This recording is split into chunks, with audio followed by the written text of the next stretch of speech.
I just wanna live each day to love her for what she is. Mary wants to be another movie star, but is that really in her mind? And all the things she wants to be, she needs to leave behind. Very well, I believe I know you very well. Wish that you knew me too very well. And I think I can deal with everything going through your head very well. Good morning. I'm starting early. Pardon the interruption. If you're one of Kwani's people, you might want to stay in the clouds on this one because I'm going to be applying a little pressure this morning. Happy Monday, everybody. I guess I should have hashtagged Mayhem Monday.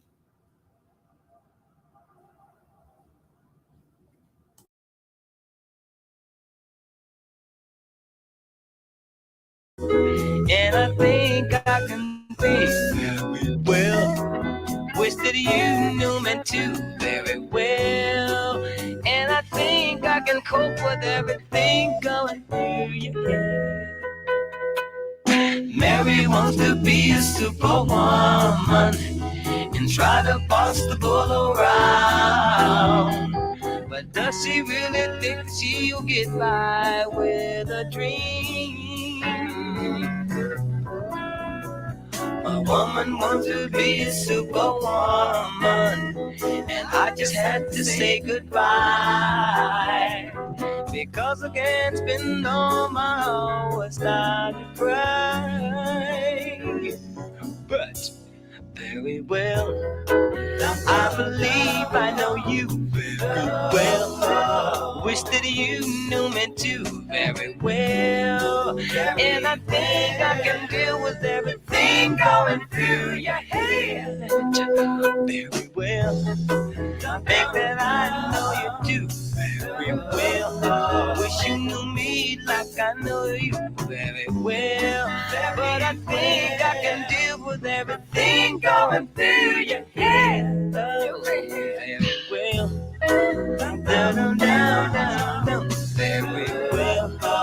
Wish you knew me too very well. And I wish I could think of everything going through your head very well. Down, down, down, down, down, down, down, down, down, down, very well. And I think I can deal with everything going through your head.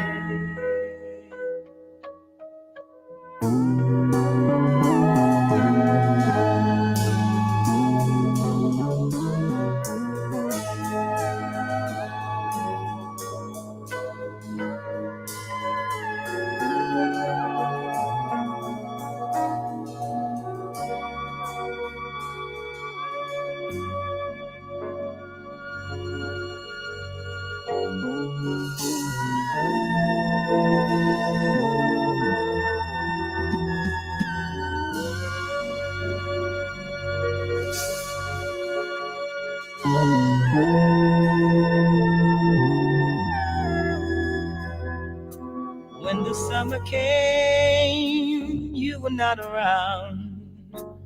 Now the summer's gone and love cannot be found. Where were you when I needed you last winter, my love? When the winter came, you went further south, parting from love's nest, leaving me in doubt. Where are you when I need you, like right now? Our love is at an end, but you say now you have changed. But tomorrow will reflect love's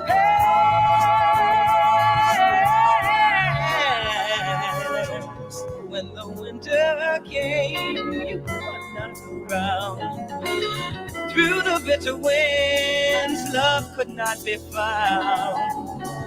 Where were you when I needed you last winter, my love?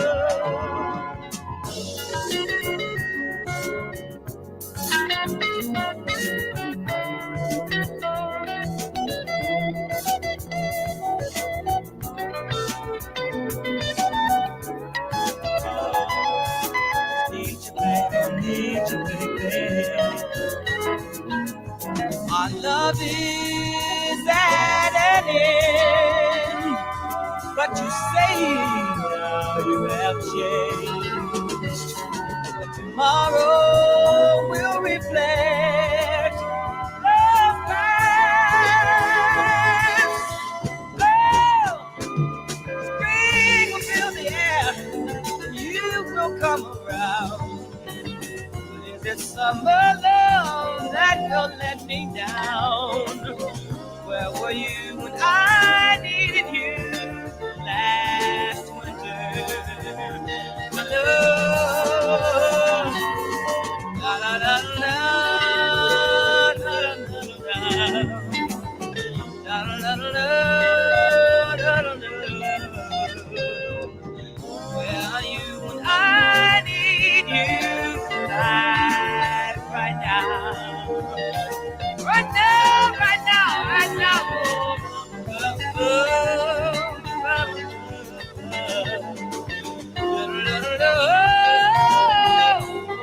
Yeah, yeah.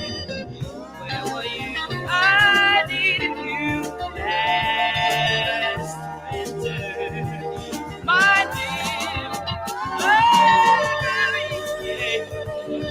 Need you, baby. I need you, baby. I need you, baby. I need you, baby. I need you, baby. I need you, baby. Oh, where were you when I needed you last winter? Last winter. Yeah. Make me say, baby, baby. Oh, you want me to need you, baby. I need you.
So it came to my attention because I think.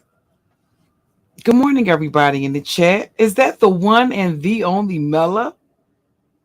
Good morning. Good morning, Lena. So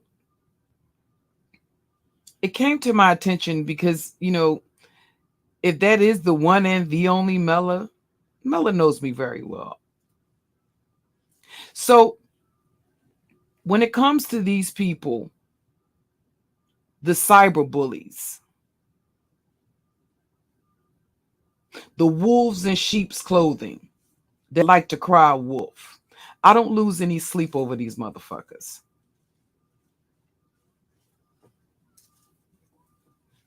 So when I woke up, I woke to some notifications. And it came to my attention that Shelly's son's daughter, who is deceased,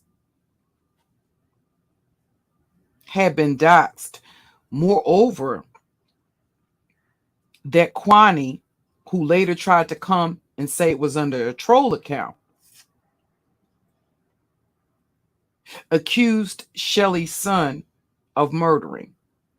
Now, am I surprised the evil bitch would do something like that? Of course not.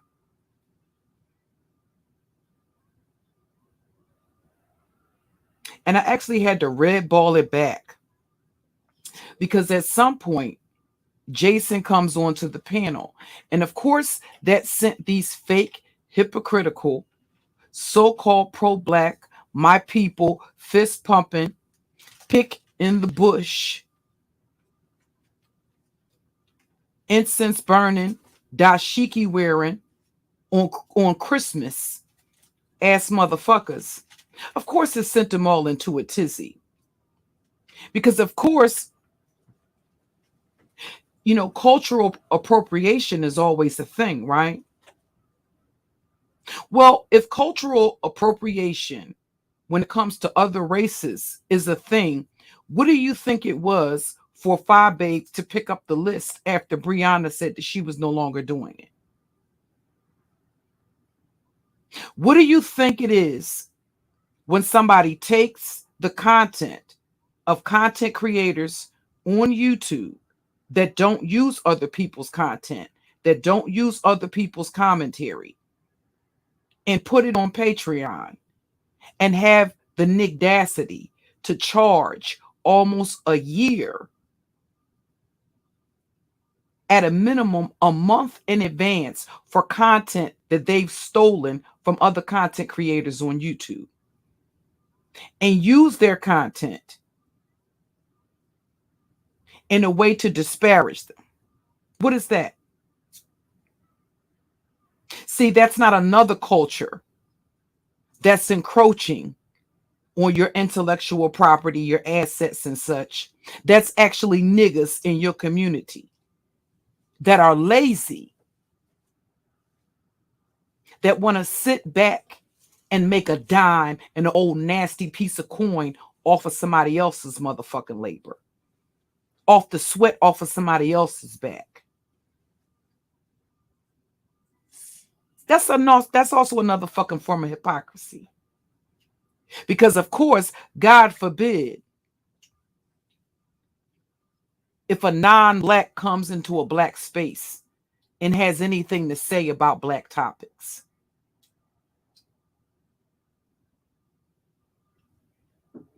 What was it when Nala Says started doing narcissism content after I called her out as being a malignant narcissist? What was that?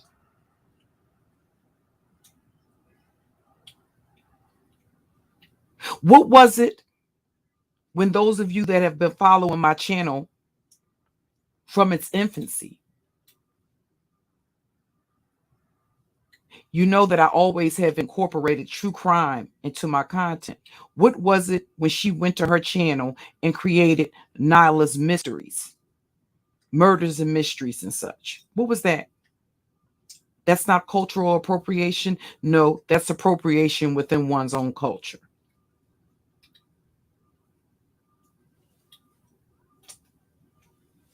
One of the reasons why you should always do your research, and it's just further proof, for me at least, that these motherfuckers are lazy. Not only are they lazy, but they're trifling. And a lot of times when they jump off of the porch, they're jumping off of the porch half cocked. And they jump off of the porch and they start swinging. And then when you swing a sucker punch back and put them on their ass, well, then there's so many victims and so little villains. And I find that quite interesting. So I wanted to say, Shelly, I am genuinely sorry that happened to you. I've watched your transformation. I've been aware of you since you became a content creator on YouTube before there was a beef sector.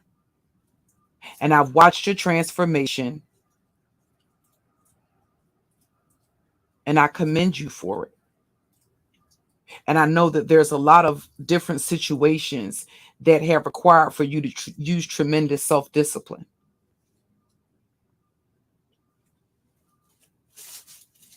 And I don't think that people really respect that. We see that being played out with Tracy. It doesn't matter how much she attempts to deviate away from the beefing and to get along amicably with people. They continue to bring up her history while everybody else seems to get a pass. And I'm going to share a link from Henny Wise's channel. And this isn't a video that Henny Wise did yesterday. This is a video that Read the Heart of Philadelphia shared yesterday that Henny Wise did 2 months ago, pointing out Phi Babe's hypocrisy. So what you're going to see is more hypocrisy. Don't expect anything different because you won't get it. Because of what they believe they stand to gain by turning a blind eye and a deaf ear to the truth. They're not interested in truth. I found that out the hard way several years ago. As a matter of fact, your platform is going to suffer, and it's highly probable that you're going to be doxxed if you are a truth teller, if you don't go along to get along. That's actually the reason why I got doxxed in the first place. I did not come to YouTube to dox people. I did not come to YouTube to hurt people. I've told many of you that are just getting or that are just familiarizing yourself with me and my platform that the old bitch that doxed me, do you know who I was defending her against? One woman was my mentor, Kendall St. Charles. The other was Crystalline Karazin. And the other was Nosy Ho. This was 3 years ago. For all of you that think you know so much, I assure you, you don't know the half of it. So all of these things that this bitch that y'all know by the name of Nosy Ho. See, I had to leave.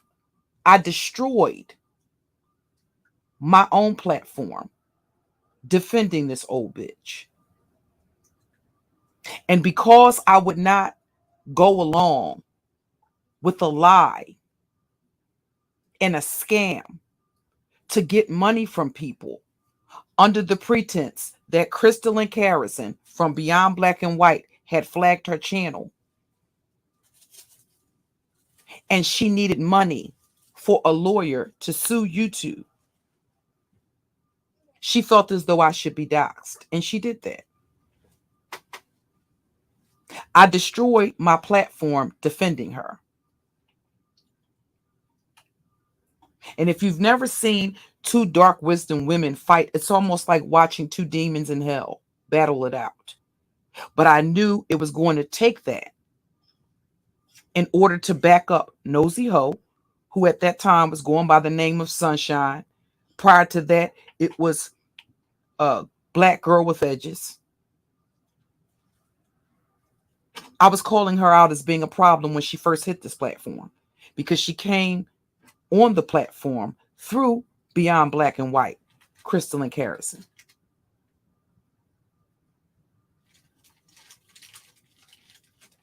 So if the people from the beef sector think that a Sean Bradley or a Phi Babe was going to come into this sector and do anything to me, as far as doxing, do you realize Crystalline Karazin was one of the bitches that doxed me?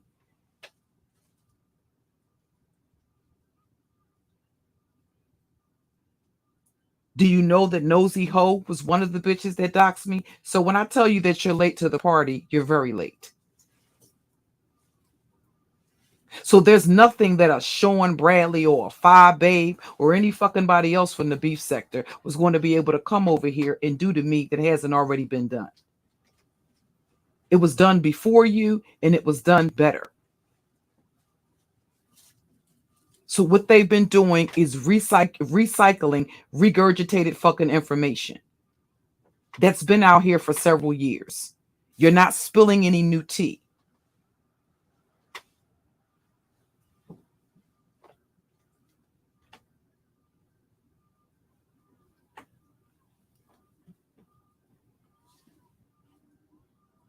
And as people do with most situations,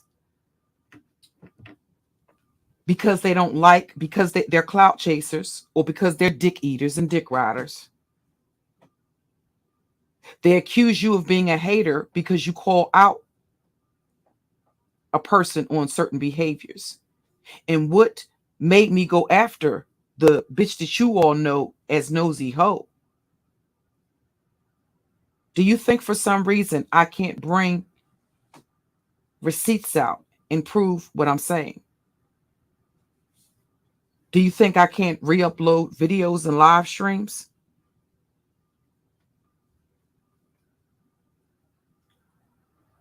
I had them on mute for 6 months.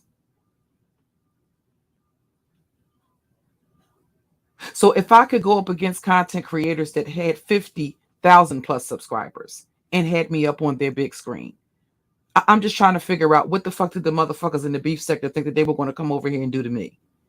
That was going to change anything. So you can do whatever you want to do to me. I'm just letting you know you won't do it and get away with it. You won't walk away unscathed.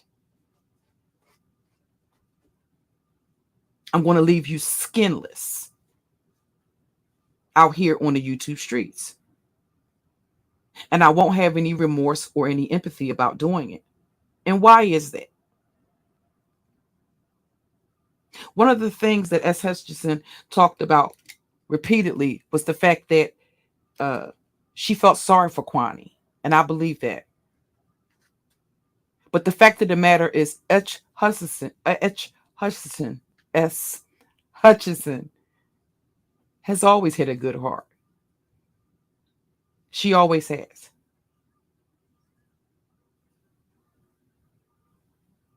So, yes, I can believe that. That was her motivation.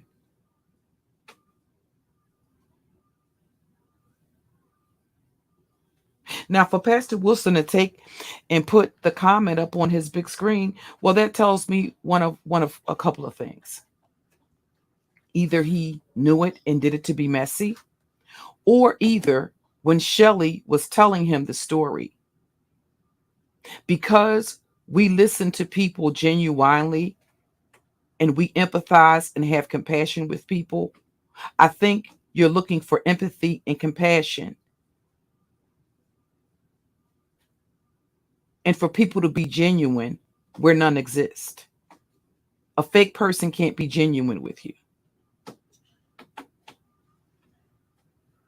And I think because that's what you give, you expect that in return.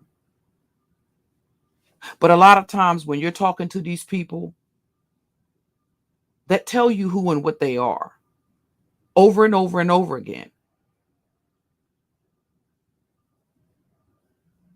we continue to project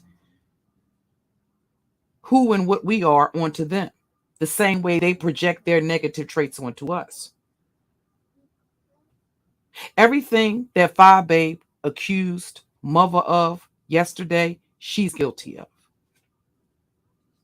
So I think it's fair to say, anytime you hear something coming out of her fucking mouth, assume that she's telling you what she's done.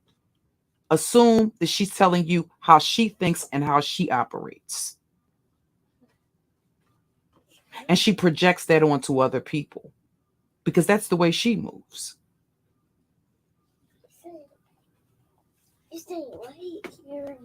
And I'll just go ahead on and put this disclaimer out there. I'm sorry, bitch. You're going to have to do more than show a picture of you with a baby. You could be holding anybody's baby.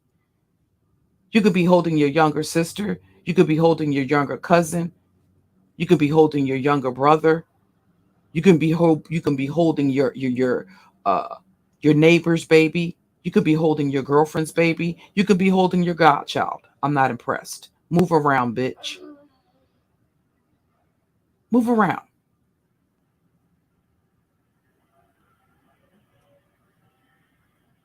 So now all of a sudden we have a date of birth, do we? Is that it? No, bitch. You don't just do what you want to do. You don't just show people what you want to show. What you do is retreat and concoct schemes and lies to fit the narratives. And again, we're still waiting, Babe, for you to unprivate that live stream that you privated, because I'm still trying to figure out how this infant, that when you first told the story, this embryo, this fetus that somehow manifested now into a 3-month-old infant that passed away of SIDS.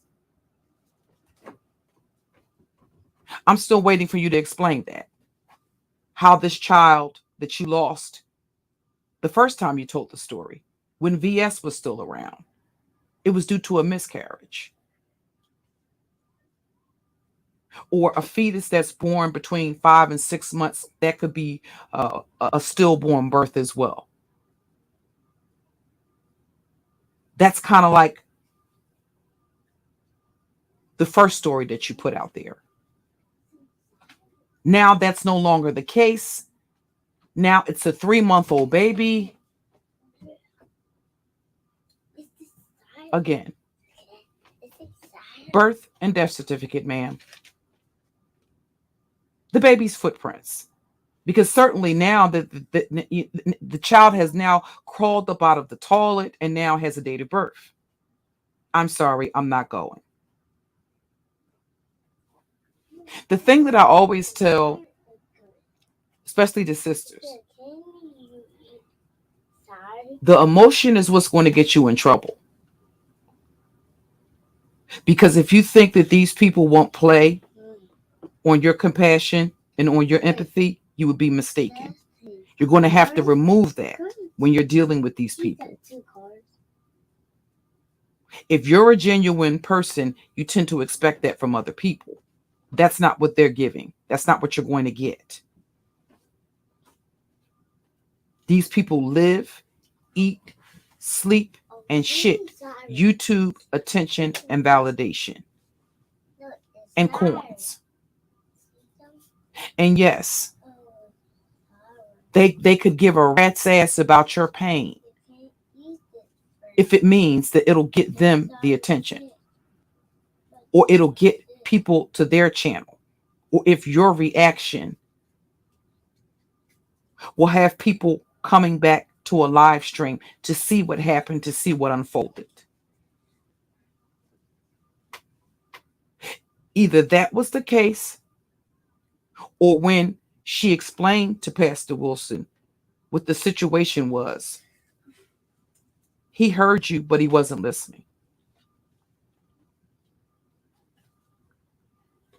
So a lot of times we like to think that people heard us, that they were listening to us as we were talking and telling them certain things, but no. Sometimes they're not. If you've ever talked to any of these motherfuckers on YouTube, what you'll find is that these motherfuckers don't even need you to have the conversation. You can literally sit the phone down, wash dishes, hang curtains, and paint a fucking room, and come back to the phone, and they would still be talking. They don't need you there to participate in the conversation. They need you there to listen. And they use their YouTube platforms in the same way.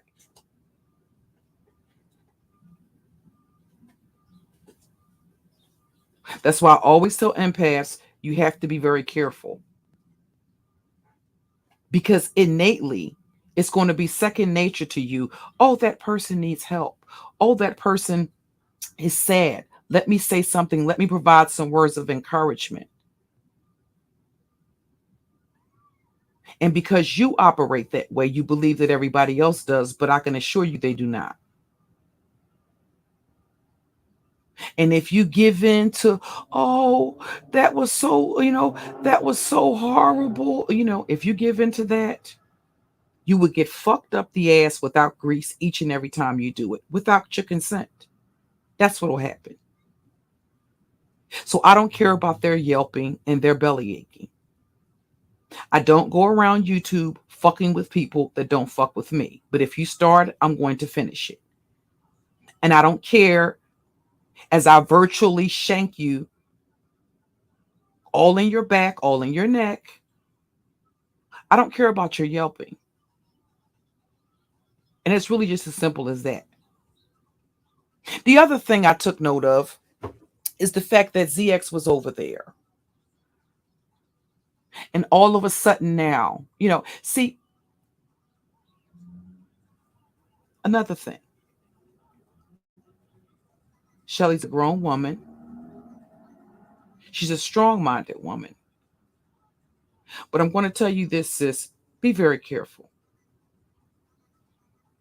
Because as I watched that serpent slither all around your chat, he has done the very thing that he came to your platform,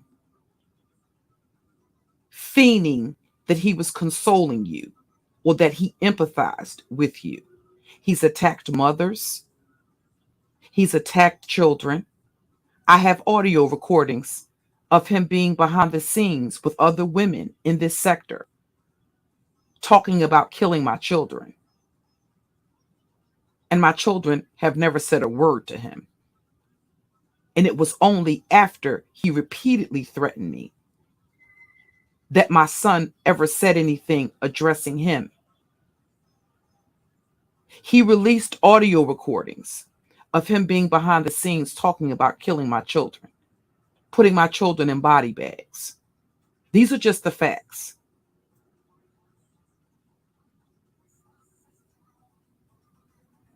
Are my children on YouTube?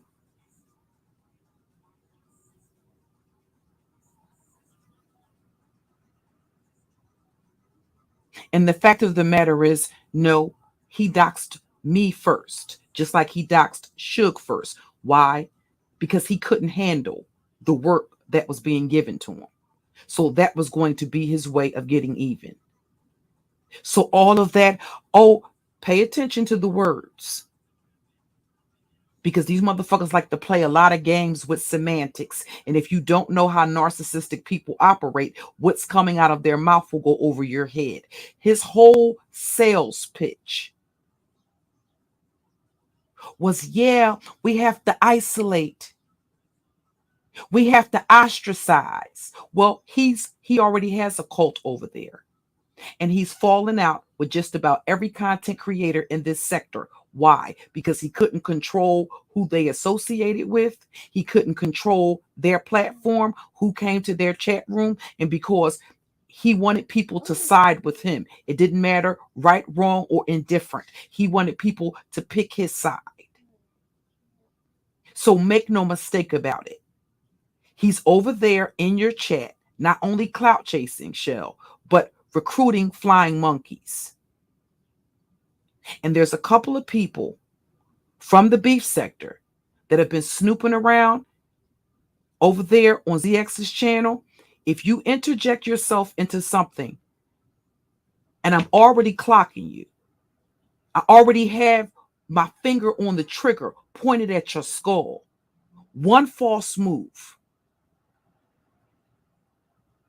And if you think for a fraction of a fucking second, I will leave a fucking stone unturned, I'm going to go after every fucking thing that you value and every fucking thing that you love, and I won't lose a night's fucking sleep over it. Keep your fucking nose out of business that does not fucking concern you. That is the only fucking warning that you're going to fucking get. I don't give a fuck what any other content creator in this sector does. I'm telling you what I will do to you. And unlike a lot of you sneaky carnivorous bitches, I'm not going to do it on the back end. I'm going to air your ass smooth the fuck out right where the fuck you tried it at.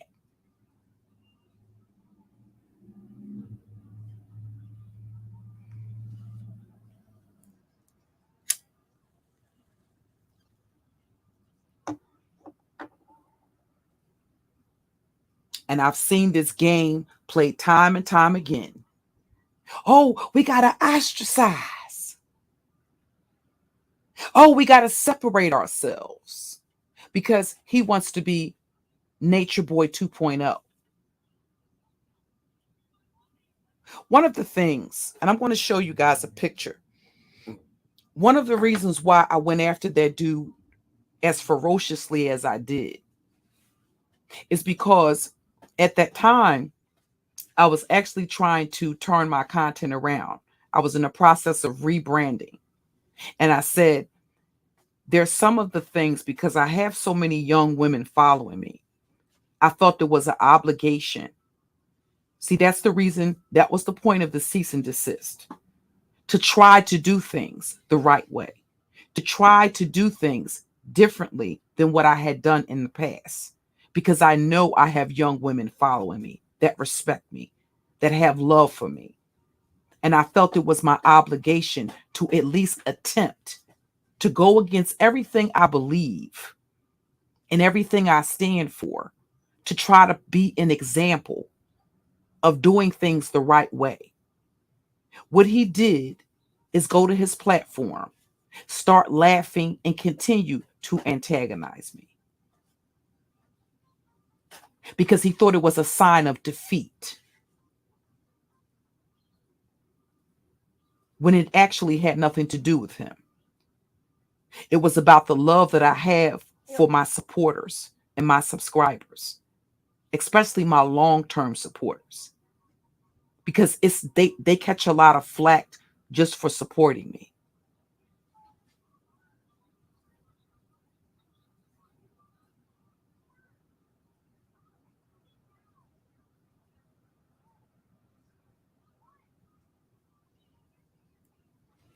So one of the things that I had said, this was the early part of the summer. Well, basically, it was almost like gardening season. So those of you know that I'm a gardener. There's nothing that you can put in the ground and grow that I can't grow. I have a green thumb. And one of the things that I said was that I was going to teach the young sisterin how to plant a garden.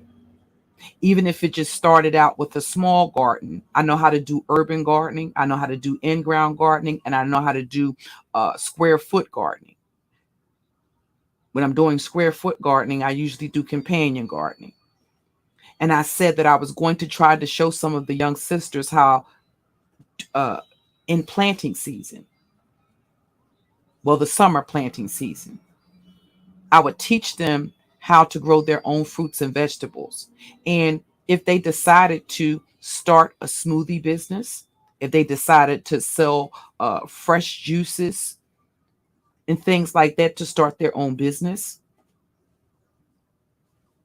I wanted to show them how easy it was to do that. And that no matter where you lived, even if you lived in an urban area, you could plant beefsteak tomatoes on your back patio, on your porch. There's also a type of gardening called container gardening. And what this pussy went and did was went to his platform. He was always jealous and envious. Do not think that these black males are not jealous and envious of your success, of the attention that you get, because their sense of entitlement leads them to believe that the people that support you shouldn't be supporting you, that they should be supporting them. So they're always competing with women, but they lack the testicular fortitude to go out there and defeat their enemy or compete with their enemy that they're telling you is white supremacy. No, black woman, your enemy is the black community. That's your number one enemy. That's the enemy that you have to contend with. And if you think for a fraction of a second that you do not need allies outside of your community to deal with these niggas, see, because the only thing that they fear is the white man. The white man says something and they overstand it. They know how to respect the white man's rule. But when it comes to you, they will trample over you, your boundaries, and they will physically trample on you if given the opportunity. The only thing that stops, there's my baby Tap. Tap, I was just telling them about the chick that they know by the name of Nosy Ho. Tap has been here since day one. A lot of people that you see in my chat, they didn't just start following me a month or two ago. They've been my moderators for years. I was telling them about Nosy Ho, CK, and Kendall. Just giving them a backstory on how I got doxxed in the first place. Defending a bitch against those three women. Okay? So, if you think that you don't need allies, you would be mistaken. That's a part of that cultural conditioning. Oh, we're brothers and sisters and we have to stick together. Okay, well, where's the brotherhood? Where's the sisterhood? Why aren't these men going out there and conquering the men and the culture, the men that they're telling you are their enemy? Why are they not? And the other thing is, didn't QB have Jason on his panel? So is Jason lying when he's thanking Grown Folks TV for a generous donation? Is he lying when he's thanking Phi Babe for a generous donation? So why don't they keep that same energy for everybody else? Why didn't they have that energy for QB? Didn't he entertain Jason?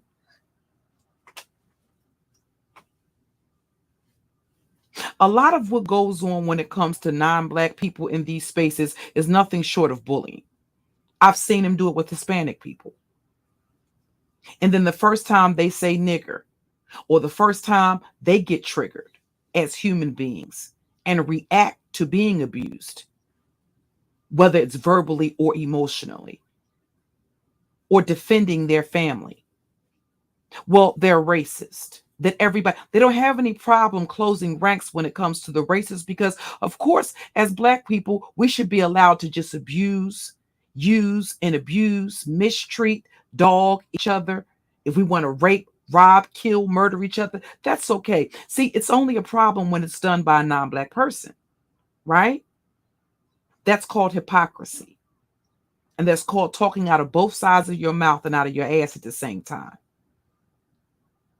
So, yes, you do need to have a backbone. It's not for the faint of heart. Because what they're going to attempt to do is tribally shame you. That's what you see going on. Oh, you're siding with the white person. The white person did this. Oh, the evil, cruel white person. And nonetheless, not even 24 hours ago, you had a bitch take an obituary, basically to take information regarding another content creator's deceased. She said that this girl was in a relationship with her son for 5 years. She talked about the traumas and the treatment, the psychiatric treatment that her son had to undergo. She said that it was very traumatizing for her and her whole family. Was it a white person that did that? Or was that a Black evil bitch mad because she couldn't control where people go on fucking YouTube? Because they had the audacity to go wherever they damn well please. That's the same rationalization she was using for doxing Duchess Kelly Love's mother, right? Despite the fact that this is a person that she met in real life, that he befriended, that he trusted enough to give access to his family. Let that be a lesson for the rest of you.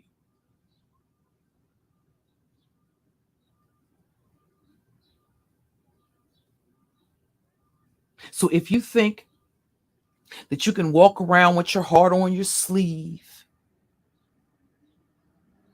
and oh, that's just Kwani. Oh, that's just so and so. Oh, that's just the way that they are. And try to, a lot of times you believe that you can love them. First of all, you didn't break the motherfucker. Therefore, it's not your fucking responsibility to heal them. Stop thinking you can help these self-loathing, bottom-feeding Negroes that do nothing but cyberbully, stalk, harass, and terrorize Black women on this platform.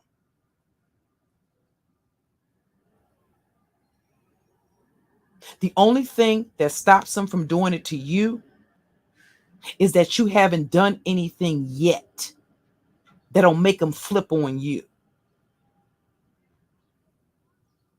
So I watched this cowardly pussy, just as I watched him for the whole duration, prance his ass around, pretending to be about Black. Again, if he's about Black family, has anybody considered why he's 55 years old and has never been married?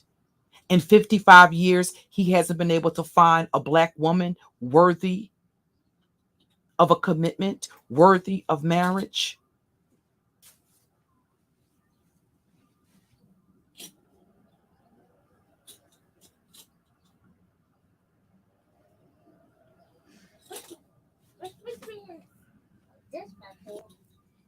I seen another motherfucker in the chat last night, in Shelly's chat, talking about, well, I saw it this morning, talking about, well, we can't really successfully merge because of all the gay people. Well, here's the fucking thing. Why the fuck, if you know that in advance, I have to question, what the fuck are you going over there for? If you know the space is dominated by the LGBTQ community and that there are gay males over there in that space, and you acknowledge that, you don't get to say, but we staying in the Black sector, but your ass is over there. Your ass is over there. You got a so-called straight male doing everything he can to get over there. As a matter of fact, he's over here in spaces in this sector telling people he's no longer a part of that sector. So let me get this right. Is he going to be the only straight male over there in the beef sector dominating things? Is that it?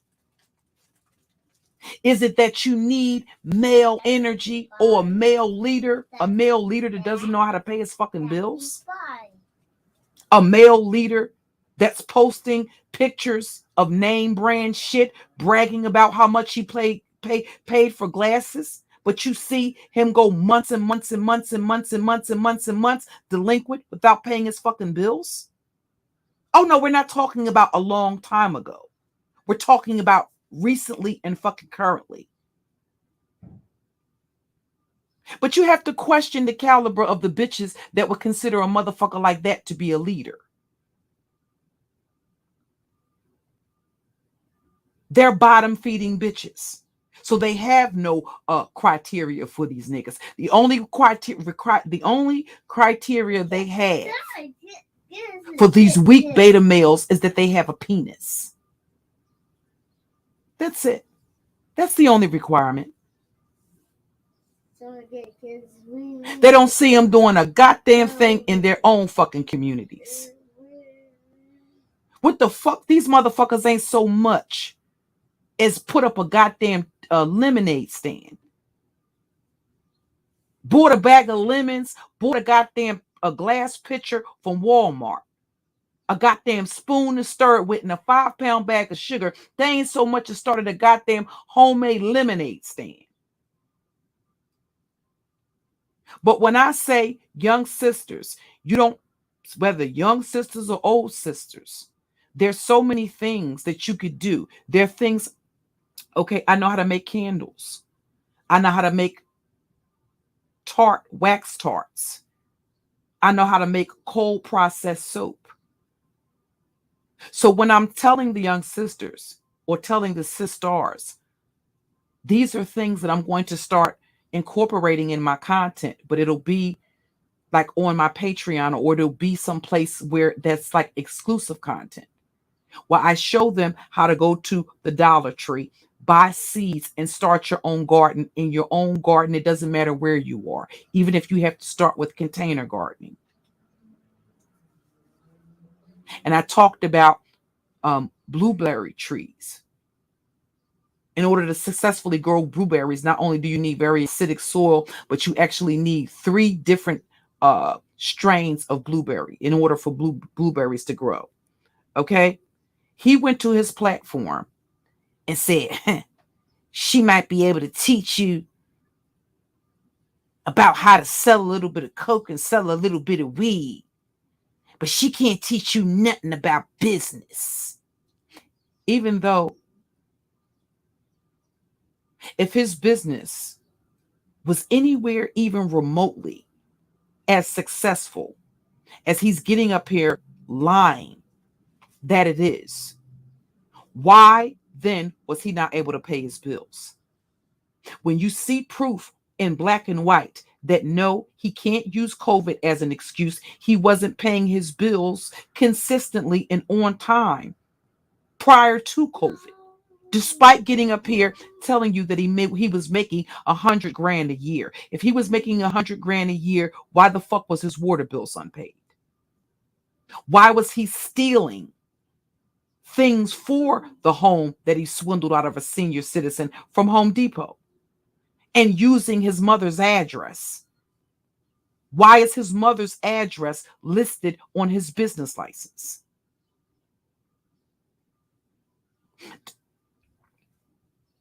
And despite the fact that you show them these things in black and white, everything that I'm saying, the receipts for it are on this very channel where I'm showing the actual receipts.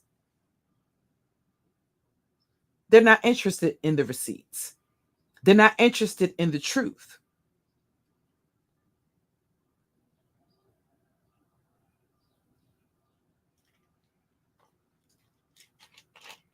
The truth is there. Right here on this very channel where I exposed him as a fraud. And why did I do that? Did I just dox ZX for no reason? No, I doxed the pussy because he doxed me. Why did he dox me? Why did he turn on me and start attacking me? Because he couldn't come to my platform and run and control my shit that I built. And what he's doing is he's going around YouTube. He's also an opportunist. He's going around YouTube posturing himself to start that pick a side bullshit. That's why that video that Henny Wise, that compilation, that Biddy Wise, that Henny Wise, pardon me, and Read the Heart of Philadelphia put together, that's what's going to expose the hypocrisy. Because what you're going to see is they're not going to hold Phi Babe to that standard. They'll accept the fact that, oh, I was triggered and I just said this or I said that. Because then that will justify them continuing to blow smoke up their ass. And why are they doing that? Because they believe there's something to be gained by associating with her in her platform. And she understands that. Just like Sean Bradley does. And they have every intention of using it to their advantage. Doesn't matter how many people that they've used and discarded like trash when they've outlived their usefulness. That doesn't matter.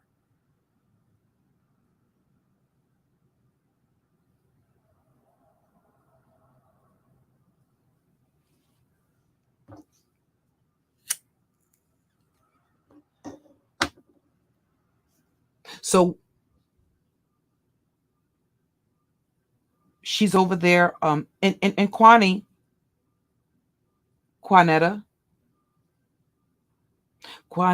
wants to be a superwoman and try to boss the bull around. Since we're all in the mood to sing. Yeah. Very well. I believe I know you very well. So, time's up, Quanetta.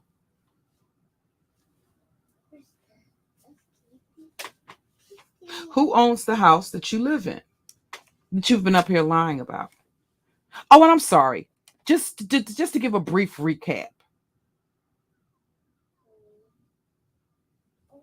I didn't come for this bitch. She came for me. First of all, she came over here meddling in sector business that didn't concern her. That's first and foremost. She got a love tap the first time she tried it. And what happened? When I realized that she didn't want those type of problems, I backed up off of her. And this is what being nice to these people will get you, Shells. Being cordial. Going along to get along. This is what it'll get you, sis. You didn't deserve that. And you certainly didn't deserve that by simply being in my fucking chat. To have something that was very traumatic for you and your fucking family put out here. To torture you, to trigger you. To punish you. For having the audacity to use your brain and to think. To refuse to engage in group think, or I don't like her, so I don't want you to like her. Guess what, Kwani? Where the fuck are your friends, bitch? Where are your friends? You have this larger than life, right? Where the fuck are your friends? Where are the people in your real life? Why do you have to force people on YouTube to have some sort of allegiance to you, right? Didn't you say that this is just a social media application? Well, bitch, I expect for you to act like it. The other interesting thing is, good morning, Diet. Good morning, IB. If you go back over the last couple of live streams, what was it that sent me off? The fact that Kwani had gone to her platform and had basically said, stop talking. What is this shit that she was seeing? What is it that QB and Phi Babe were doing? What is it that I was doing? The translation for that is that we weren't fighting to her satisfaction. We weren't entertaining that little fucking agent of chaos that I put out of her misery by wrapping her granny panties around her fucking esophagus and stringing her up. Right? It wasn't enough savagery for her. She wasn't impressed. She wanted to know, is that what I gave? Well, I'm giving you a sample of what I gave. And my promise to you was that before all is said and done, you're going to be begging me to come to St. Louis. Even if you have to purchase my plane ticket to put you out of your misery. But I'm going to come to St. Louis when I'm ready to come to St. Louis. And I promise you, you'll never see it coming. You won't know I'm in St. Louis until I'm there.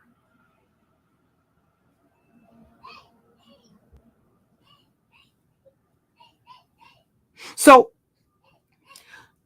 why did she get to then come back and start doxing and attacking people from the beef sectors, them and their families, because she's getting what she asked for? If you recall, I said to her, how about what I intend to do to Phi Babe and QB? And I still intend to do it, right? How about I put them on ice and do to you what I have in store for them? See, a couple of days ago, right, it was okay for Kwani to go to her channel and continuously call me by my legal name. It was all fun and games then, right? Now the wolf in sheep's clothing is going to cry wolf. Is that it? Is that the beef sector or not? See, a couple of days ago, It wasn't savage enough for the bitch. Now you got all of these, oh, so many victims, and there's not a villain in sight.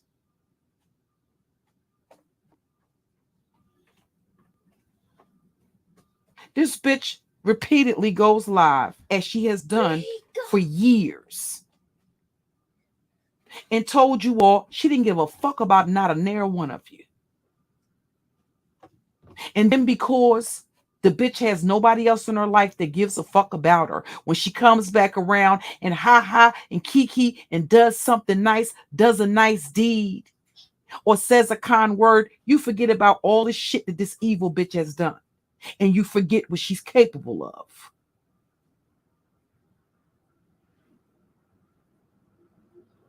I don't. And I never did.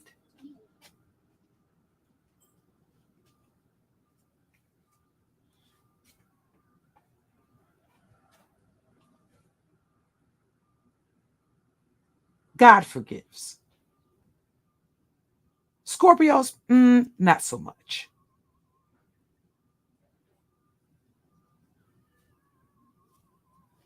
So the time's up, Quanetta.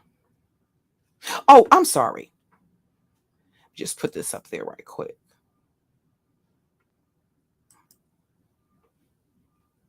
Who's that? With your so-called husband. That's now become your common law husband. Is right? He Curtis Hall is your common law husband?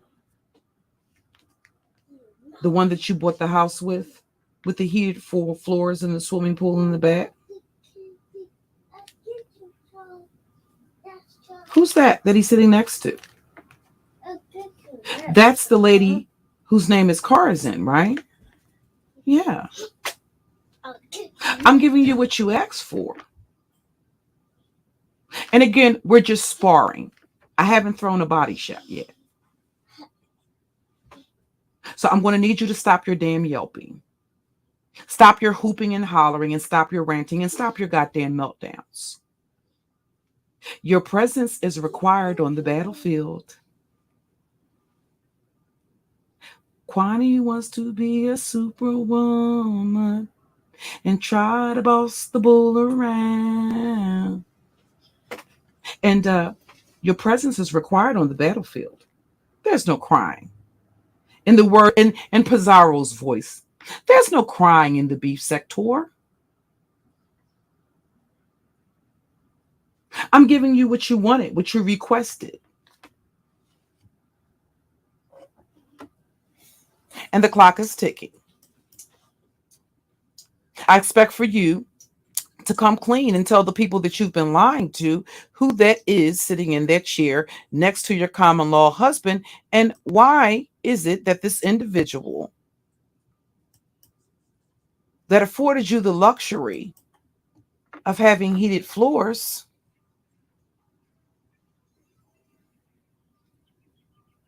has a car in her name. Mm-hmm.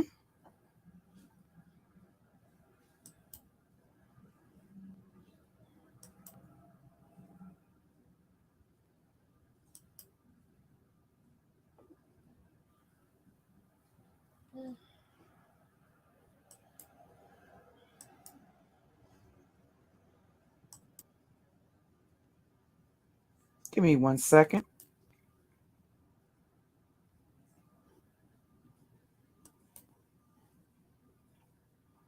Isn't it interesting that just a couple of days ago, right? Kwani was over there calling out in that very same live stream when she said she wanted to see more blood, more gory, and more guts, right?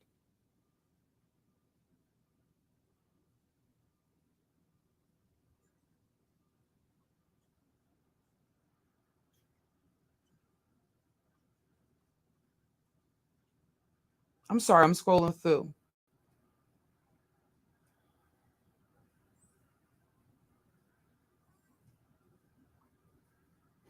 I'm going to show you all the screenshot first of Hennywise's live stream. I'm sorry, not her live stream. Hennywise doesn't live stream. But I'm going to show you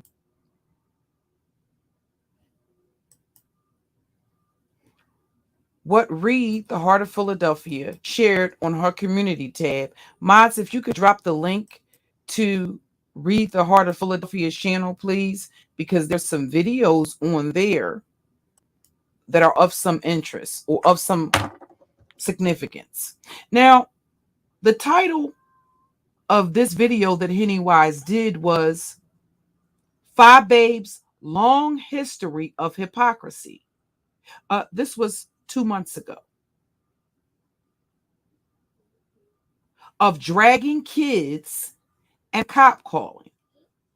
Didn't I tell you that when these people are interested in the truth is right there? Do you think for some reason some of those same motherfuckers that are sitting in their fucking chats with their goddamn pom-poms are not aware that this bitch is a cop caller and that she drags kids? And that she initiated it when she couldn't handle the way she was being dragged and read by their mothers? She started attacking their children. Do you think for some reason those very people that are supporting this bitch are not aware of that? I assure you they are.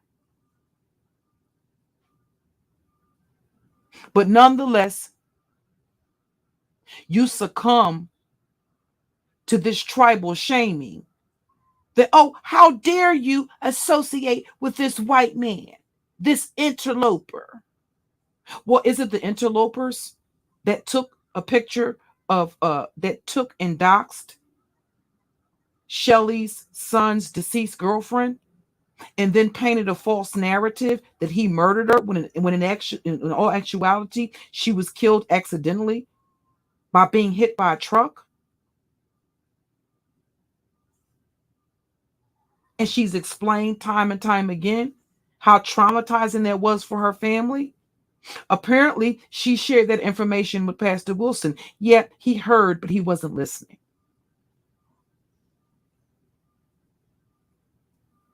But Shelly, as well as myself, were one of the few content creators that came out and said that wasn't Pastor Wilson that was accused of abusing his wife.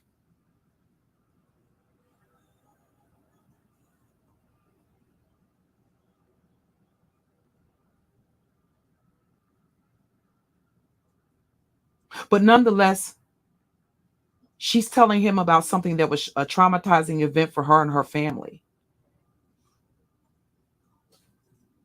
The only person that can put something up on the big screen is the content creator. And I'm sorry, I just have difficulty believing that somebody that gets up here and brags about having 7 degrees didn't read that comment before they posted it on the big screen. There's some content creators that post everything on the big screen. And then there's some that screen what they post on the big screen. Are we supposed to believe a man that has 7 degrees couldn't read a couple of sentences before he posted it?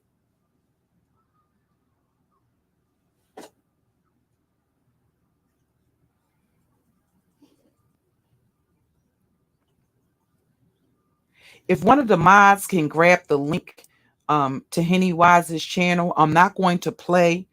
I would like to, but I didn't ask permission or get written consent from Hennywise to play that video. But if the mods would be so kind as to grab the link to Hennywise's channel and share that link, that's the title of the video. Title of the video is 5 Babes' Long History of Hypocrisy.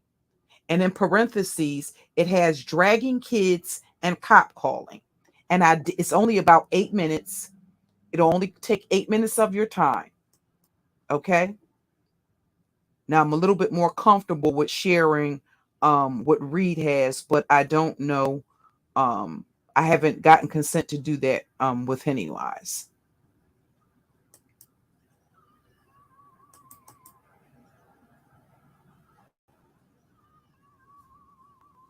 So the question would be, Kwani, when did you buy your house?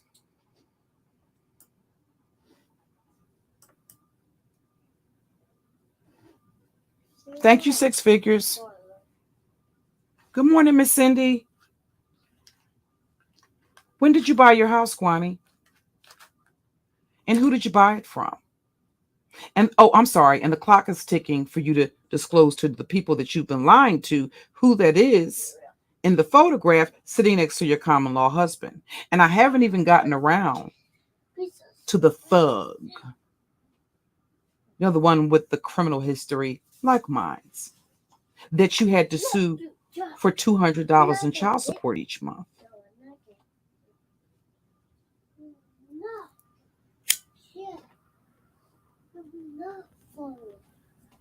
And we're going to be covering the monster of Montmartre. Because I told you, in between airing bitches out, I'm going to work in some actual content.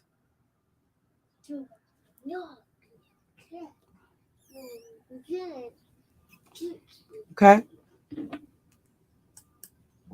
And I'm giving Kwani what she asked for. Because Kwani made it known that she wasn't happy. If you recall, she was saying, what is this shit? What is this? This isn't what I want to see. She wanted to see more bloodshed, like the little narcissistic bitch that she is. She didn't want to see peace. As an older or somebody that would be considered an elder, she wasn't interested in resolution. No, she wants to see confusion, what the little bitch lives for. So if you think by any stretch of the imagination, I'm going to show that little whore any mercy, then you would be mistaken. She had an opportunity several months ago to get the fuck on. Now it's tear ass out the frame season. Welcome to the Black Sector. Stay a while. Subscribe to a channel. Please hit the like and donate. Oh, I'm sorry. Well, I digress. It isn't about me and my personal vendettas. And oh, you know, Cluster doesn't mind being the villain. See, the difference between them and me is I own my villainhood. See, I came onto the platform as a victim in search of other victims to network and to build a support system.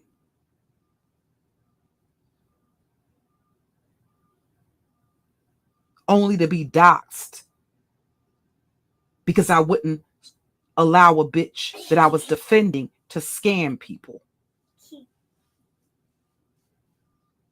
And then because I've always been able to hold my own prick, I had people, thousands and thousands of trolls, cowardly other content creators coming under troll accounts, basically telling me to shut up and just take it. It's kind of like what happens to a lot of people in prison. Just relax and let it happen. So I'm sorry, Quanetta, when did you buy your house? We the people want to know.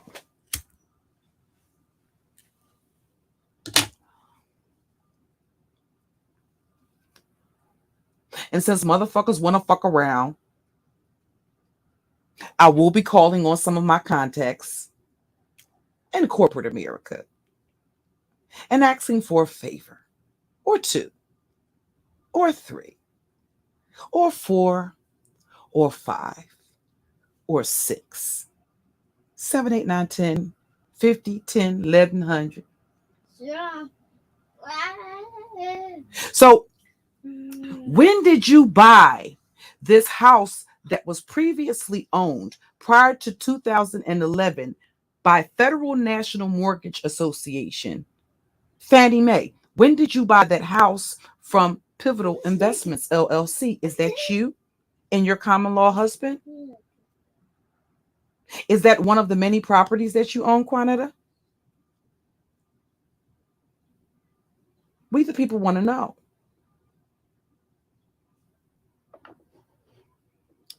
That's not the truth, right, Quanetta?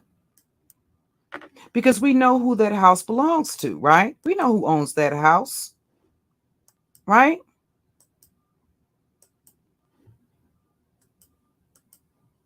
I was looking for you or your common law husband's name, and that's not what I found. See, that's Pivotal Investments LLC.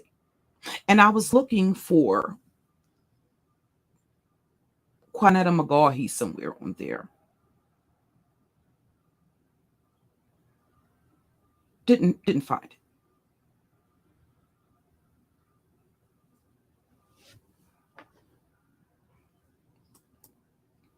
Does your landlord know that you're online attacking people's children? Oh, I'm sorry. That's even more information and verification of who actually is behind Pivotal Investments LLC. See that there? The company number, the status, that would be active. That means it's current. The incorporation date, when they became a corporation, which jurisdiction it's in, the company name. We're waiting, Quanetta. We the people want to know. We want to know why Bradley A. Zinger, is that a relative of yours? We want to know why that's the agent and not Quanetta McGaughey or Curtis Hall. And so you see all the recent filings for Pivotal Investment LLC. And then, unlike you, because I'm not a lazy bitch, right? Because I do my own research, I cross reference everything. And there's actually more than one Pivotal Investments LLC. Mm-hmm.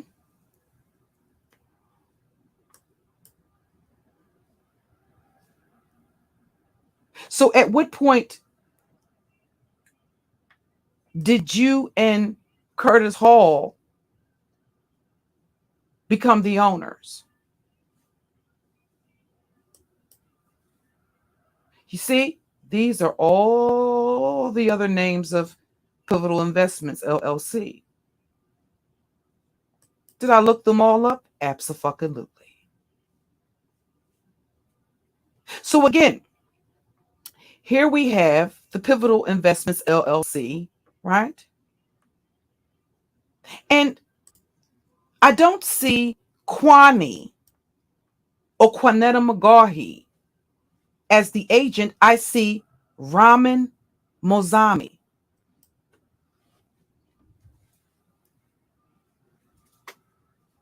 Where is Quanetta McGaughey on your deed?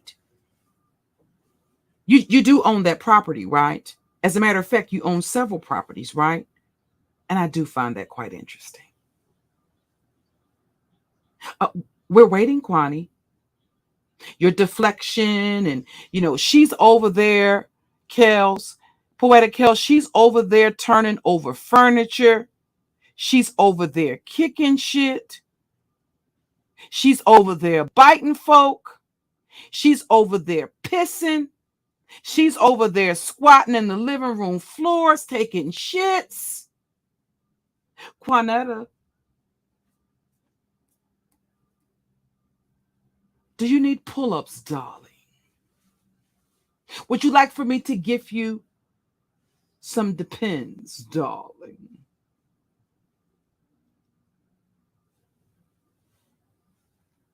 Oh, I must mind my manners.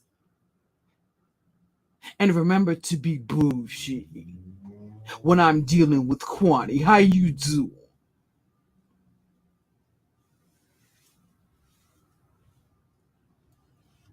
Poetic Kells, remind me to mind my manners.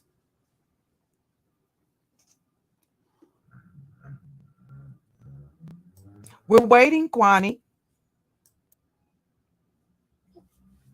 And darling, we're just sparring, you see. I haven't begun to turn up the heat. Once I have my context look into some things, then the fun really begins.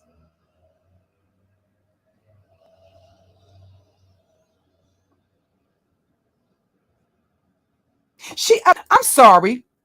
I thought Kwani was over there asking Phi Babe and QB, who were so lazy and trifling with their doxing.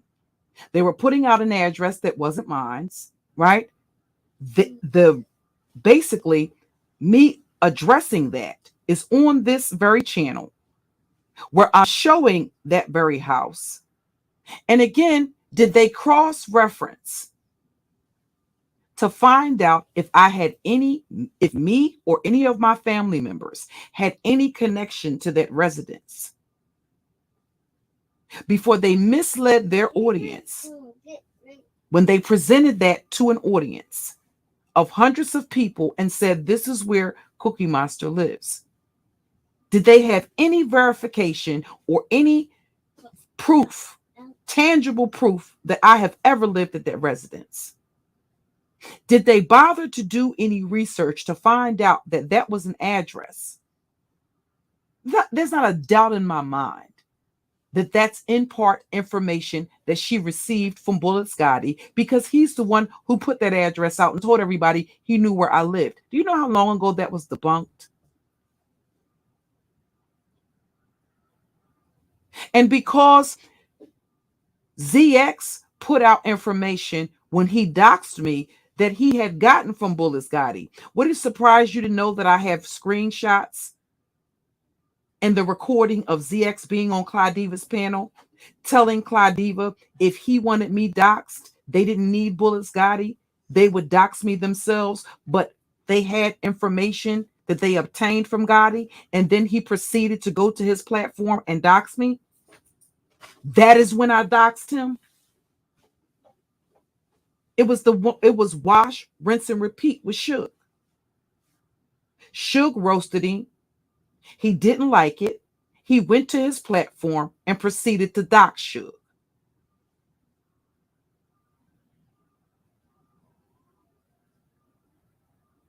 We didn't dox him first. He doxed us first. He's the one that started the ding dong doxing game.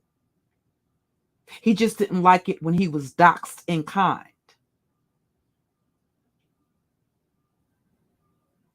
Now he's running around. He's a victim. How many other families has he attacked? Again, he was releasing recordings. Mind you, had he never released these recordings with his clout chasing ass, I would have never known that he was behind the scenes with Intrinsic Love and Bella Amore, who came to Pastor Wilson's platform. He released recordings of him being with them on the back end, talking about putting my children in body bags. So he has the audacity to slither around here and pretend he's some advocate for people's families, that families should be off limits. Has anybody asked him, why did he never recant that mugshot that he showed of me wasn't me? Why wasn't he held accountable for the fact that even before, months before, the previous year before these doxing wars, he was giving what he believed was my address to another YouTuber? I've showed you all the email that she said ZX sent her in a text message. with what he thought was my legal name and my fucking, what he believed was my address. Keep in mind, when they do that, when they don't verify that information, they're doxing innocent people. And they put the person that's living in that residence in harm's way because they're lazy. They don't bother to verify the information. That address, the person of that whose house 5A showed, she's violated their privacy and doxed an innocent person because I don't live at that address and I've never lived at that address. Everybody knows I live in West Philadelphia. That address she showed on Ontario Street is in the heart of North Philadelphia. It's a stone's throw away from Max's. How many times have I walked out of my front door on camera, showed a picture of the street sign? You all don't remember me releasing the video of me walking out my front door, walking around the corner, circling the whole block to show you how easily it would, if somebody wanted to pull up, exactly where I was, and showed you if you're at a pull-up location and you're waiting for somebody, there's a way how easy it is to verify where you are on the streets of Philadelphia.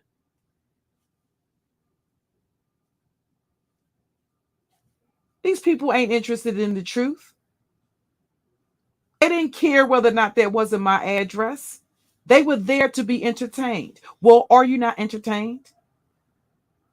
If not, hopefully by the time I'm through with your motherfucking ass, that changes. The only thing I'm going to require is for you to keep that same energy. No. I don't play the jump off the porch and start swinging, and then when you get sucker punched and knocked on your ass, you want to run back up on the porch. No, what's going to happen is I'm going to run up on the porch, grab you by your skull, and pull you off of the porch. And you're going to finish what you started.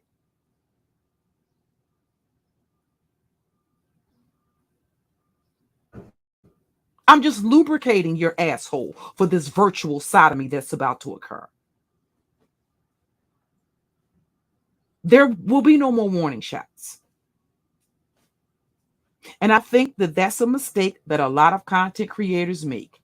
You humanize these people when they are devoid of everything that makes you human. The compassion, you're looking for compassion, for empathy, for sympathy from sociopaths and narcissistic motherfuckers, if not psychopaths.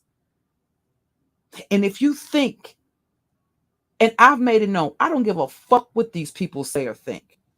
I will become as narcissistic, as borderline, as sociopathic and psychopathic as I have to defend me and mine against motherfuckers that I know to a reasonable degree of certainty are predators.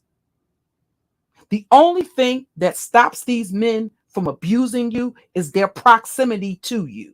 If they could get you and beat you into submission, they would fucking do it. The only thing that protects you from these fucking savages is the fucking internet. Do you think that they don't know you don't have anybody protecting you? So it's easy for them to bully you? And in Philadelphia, what we call Brody you? In other words, strong arm some shit? Do you think for some reason I've never had to contend with black males in business that try to operate like that? And even if I couldn't deal with them, I have to be prepared to pay somebody to deal with individuals that get out of line. Because yes, they will try to strong arm you, Brody you, and bully some shit because you are a fucking woman. All of that, the black man, the brothers, that shit is going to get you caught up. Because at the end of the fucking day, you know what a lot of the black males do and the black brothers do? They sit their cowardly fucking asses. How many of these pussies are hitting links when they see you being attacked and dragged by fucking men? I don't give a fuck what their sexuality is. How many of these pussies are hitting links and getting up there to defend you? You know what I've seen some of these sick bitches do to the men that do that do defend them? That's why you'll always see Triple with a wrench any and everywhere I go. Triple from the very beginning, he doesn't care right, wrong, the fuck indifferent. He has always been Team Cluster B. It doesn't, I've seen Triple go in the midst of my enemies. He don't care whether he get kicked off a panel. He don't care whether he get timed out or blocked out of a chat room. But he has a camera slip or somebody take and dox him and put his picture out here, and suddenly he's content. Doesn't matter how loyal he is. Doesn't matter how much support he gives. Doesn't matter how much he promotes you. He will actually go to his channel and start a live stream. He will actually go to his channel and upload a video defending you. And what do? They take his picture after they dox him and circulate it all around YouTube. I'm sorry. That wasn't the white man Jason or some non-black person doing that. Those were niggas.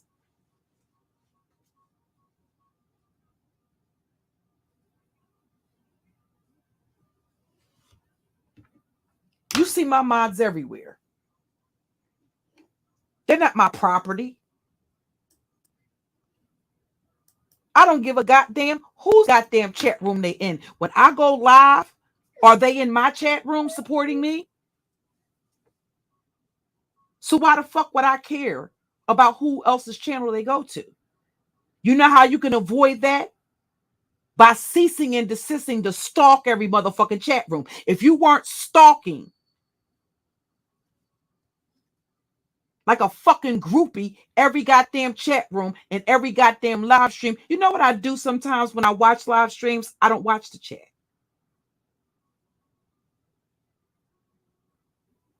I make it to where if I'm watching from my laptop, I hit hide the chat. I don't watch it. So that way I can pay attention to what's going on the panel and form my own conclusions. Instead of watching what people say in a chat and you're getting triggered.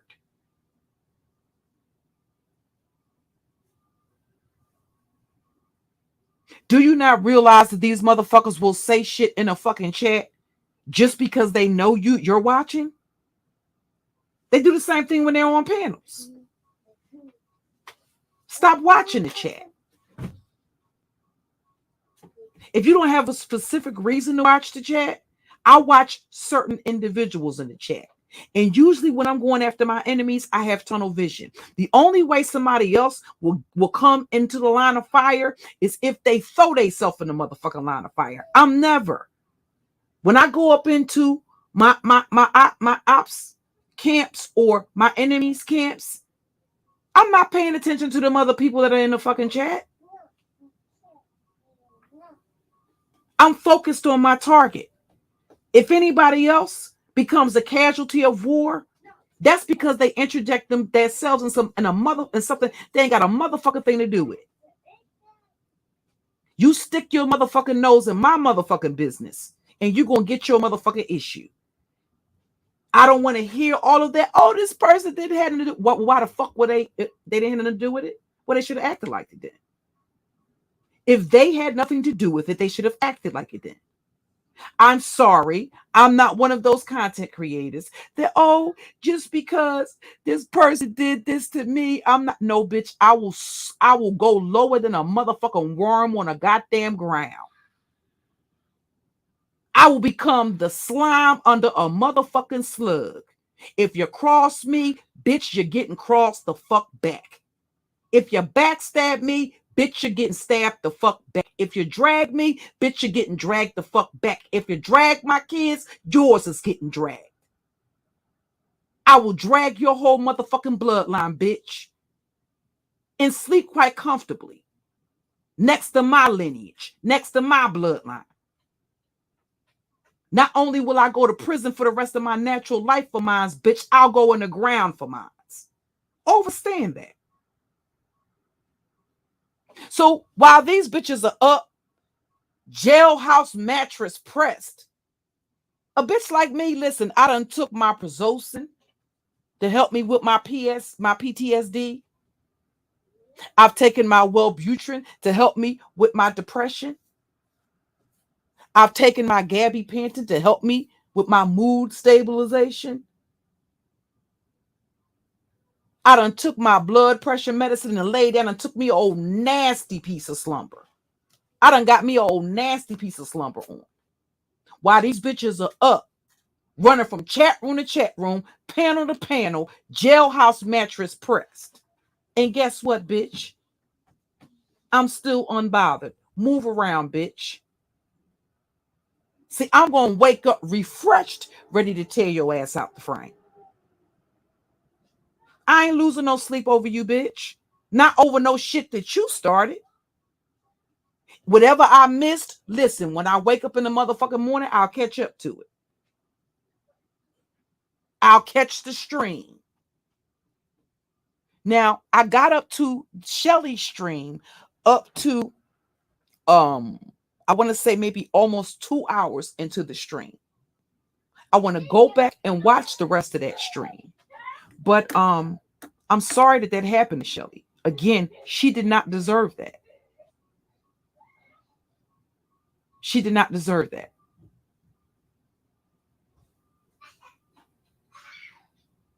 A lot of you all, especially you that are new to this space, you getting a transformed Shelly and Tracy.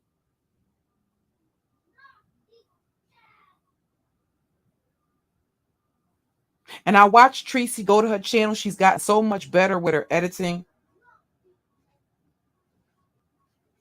So much better with her editing. And she's tried to deviate away from certain stuff. And if you knew the old Tracy, you would appreciate her trying to make a transformation. But these motherfuckers just won't let it go. They want to continue to bring your... So what is it? Are you supposed to continuously bring Tracy history up? Continuously bringing my history up? And yours not be brought up? Tell these motherfuckers to keep that same energy. When you go watch that video on Hitty Wise's channel from about 2 months ago, where she's pointing out that 5A is a hypocritical bitch that runs to the police repeatedly and does so proudly and unapologetically. Now she's this gangster bitch that's with the shits, that'll tear bitch's ass up. Well, why didn't she have that energy before she had to go run to the motherfucking courthouse and take our paperwork on the bitch? We supposed to act like we didn't see that. We supposed to act like we don't know that. You got videos circulating around with her dragging kids, her attacking other people's children. I watched a part of Rita's live stream last night because she was asking, why was her... Well, Rita, I'm going to tell you what's going to happen, sis. Sooner or later. The more you continue... Because see, that's what grown folks... That he's a cowardly little bitch. He doesn't have any balls to go out and fight his enemy, but he wants to sit around and benefit from dumb black bitches supporting able-bodied motherfucking men that are not fighting their fucking enemy, which they're telling you is fucking white supremacy. When it comes to the white man, they bow down, submit, and suck his cock and lick his balls and rim his asshole with their motherfucking tongues. But they can attack black women fucking relentlessly. But the white man only got to tell them niggas something once and they overstand it. You got to train your children. Train your sons on how to act when you come face to face with the goddamn white man. How to drive. How to speak to the white man. How to make sure you don't get shot by the white man. But they can get their black fucking asses up here on a daily basis and attack black fucking women relentlessly. Why do you think they're not in spaces where there are other men of other races?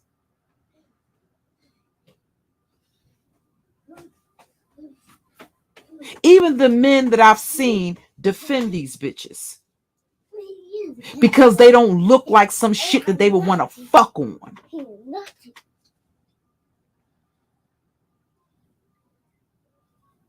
They show these men no respect. The men that are worthy of respect. The men that will courageously hit a link and go against the grain and speak up on their behalf. They don't show them any respect. But these toxic niggas like ZX, he ain't got no more room in his asshole.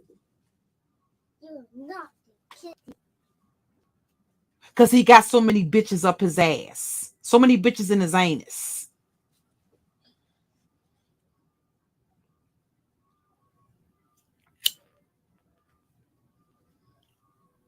A nigga 55 years old ain't never been married. Bitch, do you think that you're the one?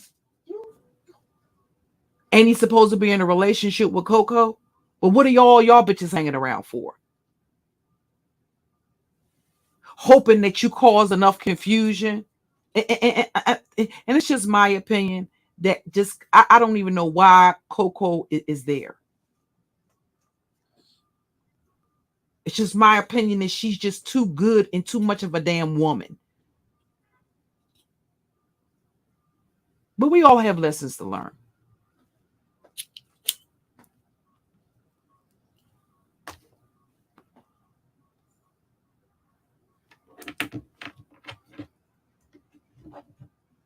If he's supposed to be in a relationship with Coco, what are all y'all bitches up his ass crack for?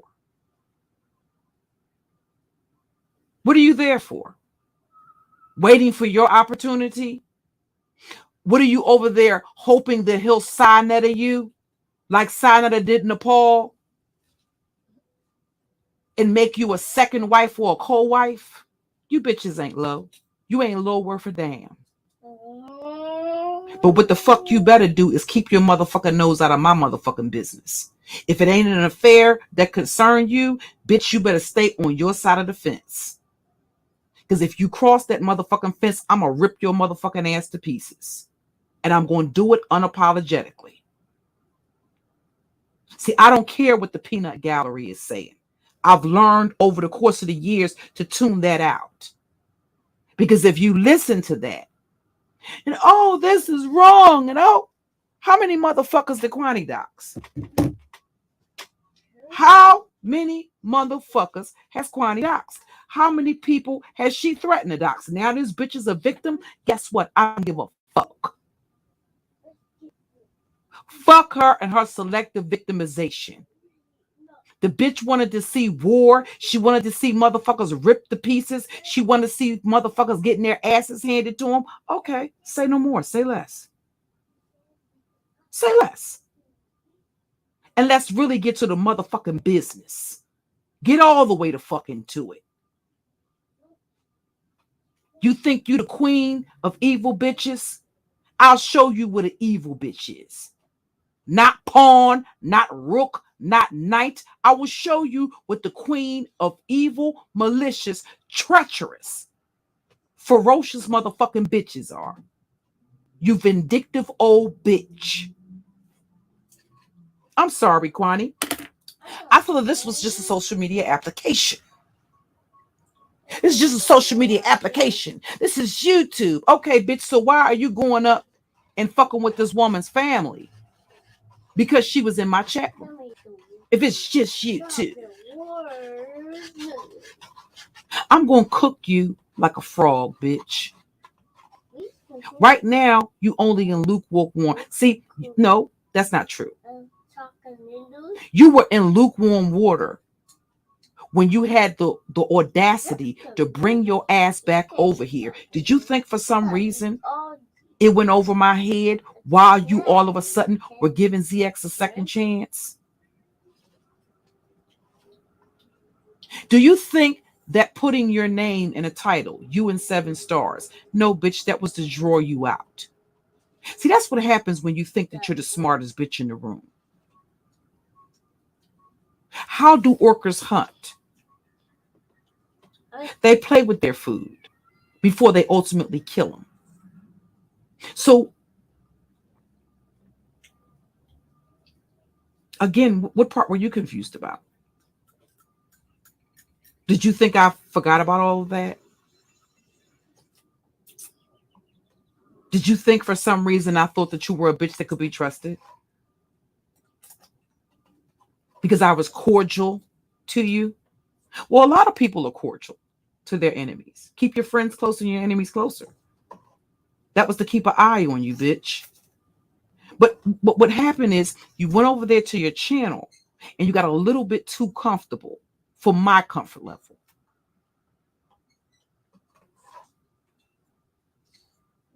I'm not those bitches in the beef sector that you play with, bitch.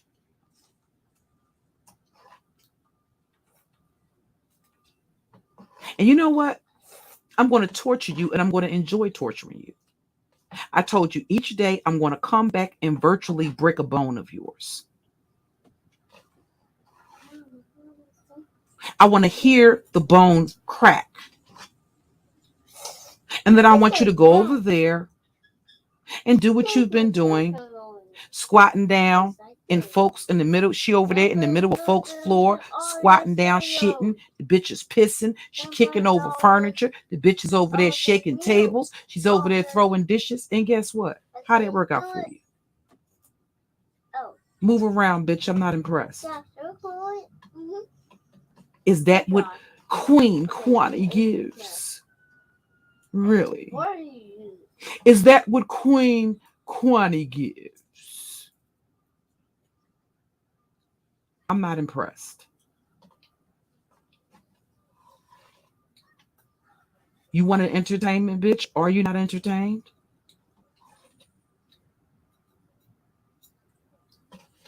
Well, that's unfortunate. I'm so damn sorry to hear that. Again, I'm sorry that happened to Shelly. You didn't deserve that. That was not a justifiable reason to have somebody dox you and to dig back into your family's or to play in your family's traumas in that way. Certainly not for just being in my chat. No. The pink one. I can't use pink one.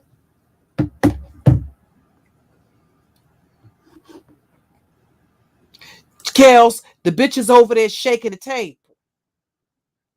She over there shaking the table. You're mad, I'm back. Big mad, he's mad, she's mad, big sad. Ha ha, don't care, stay mad. Ha ha, bitch, I'm laughing cause you big mad. See it in your face, cry, baby, bitch, you big sad. She's shaking the table, y'all.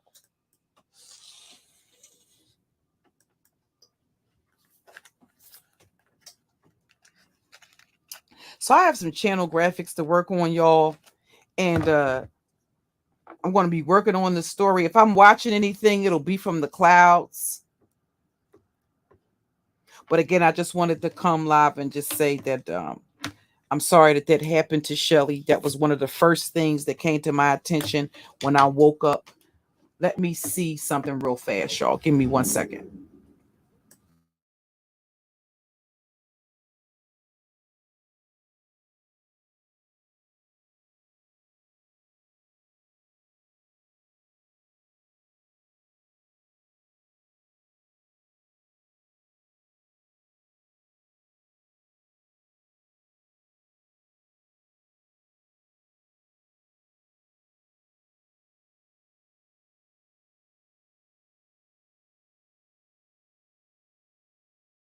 I'm going to share the screen with you all. And even though I know that Reed wouldn't have issue with it, I'm still going to put the fair use banner up.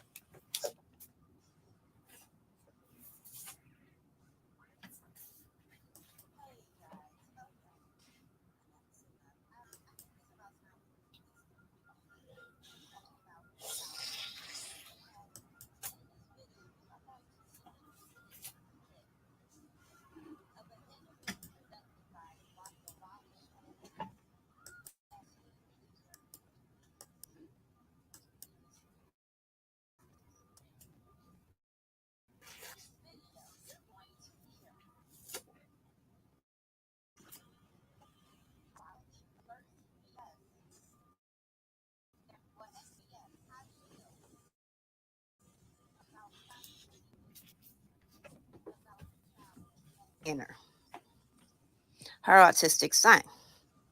You're going to notice by the reaction in her voice that she had no freaking idea. She had BS brought up on charges a restraining order stating that basically saying that VS started with her and made a derogatory comment at her first, and that is what got.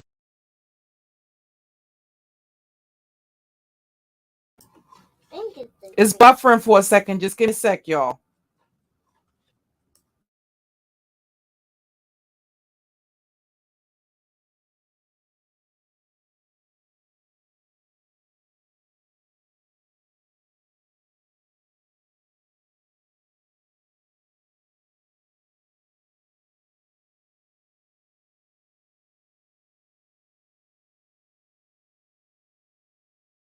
You don't do ignore. You don't call them So Cyclops. even You don't call them. you might as well be saying VS. You don't say Cyclops. You don't say Left Eye. If you're on the total block, you don't.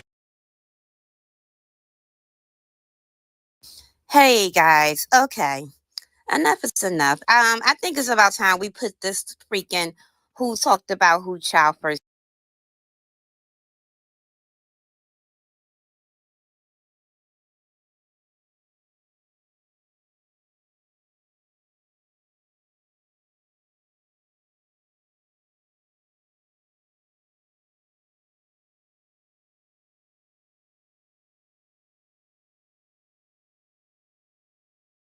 To be it, okay?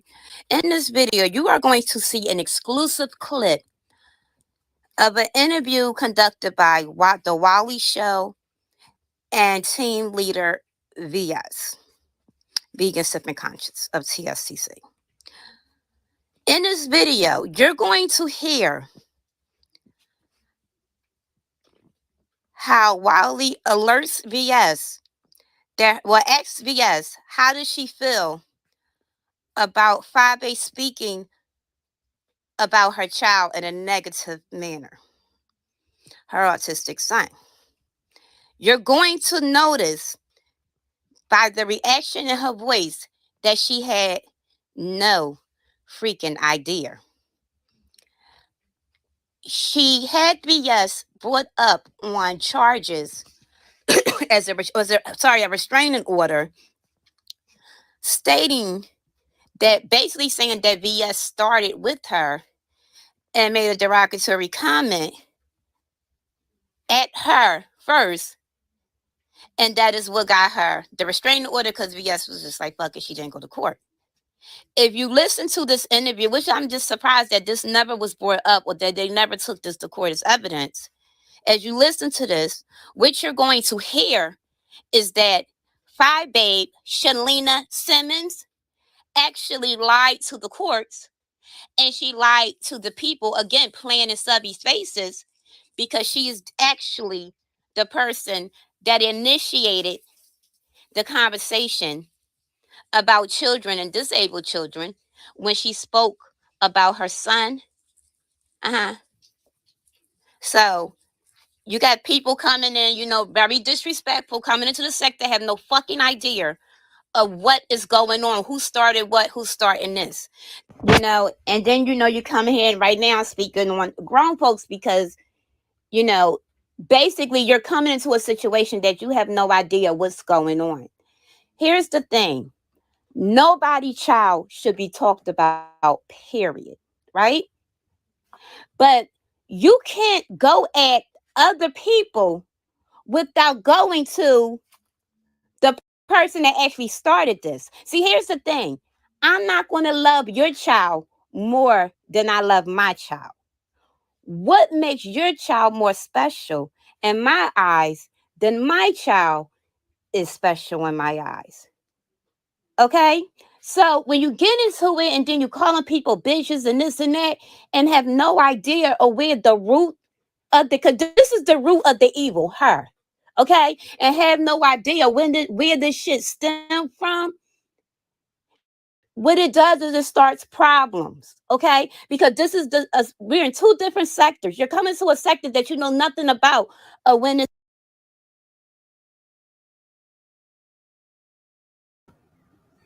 I just have to pause and give a little bit of commentary. And what I want to say to Reed, the heart of Philadelphia, is first and foremost, sis, at the end of the day, I've already told people this dude is not a native Philadelphian.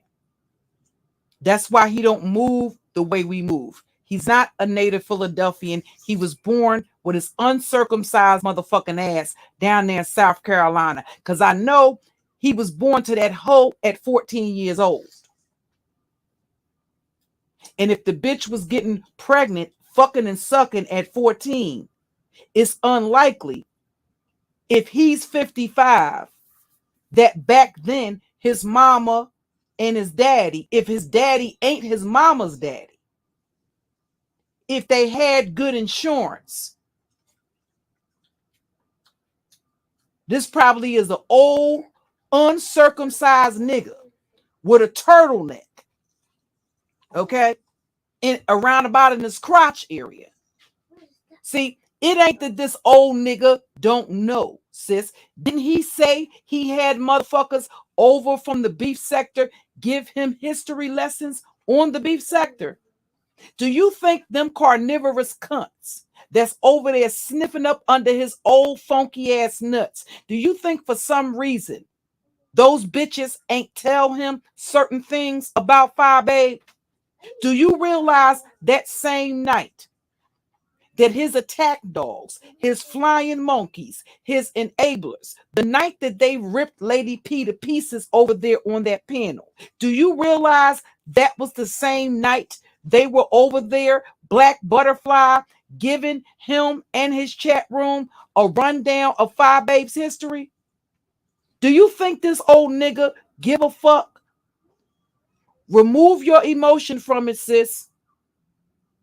You're going to have to deal with these niggas tactically, strategically, with no emotion involved.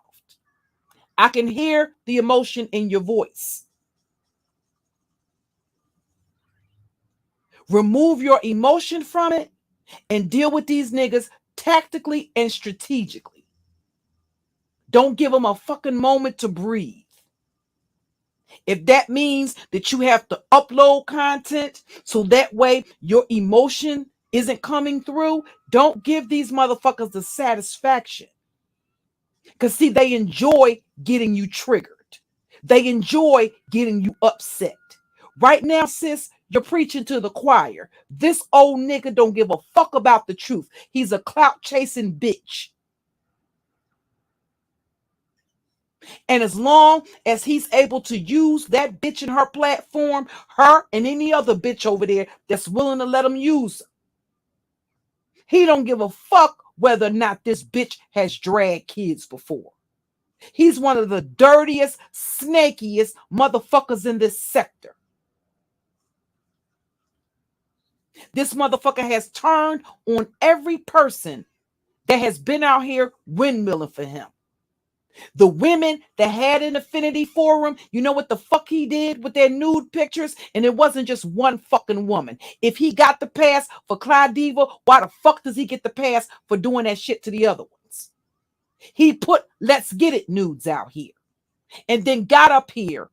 That's why I said if these motherfuckers wanted the truth, sis, it's out here. You know who defended Let's Get It? Suge.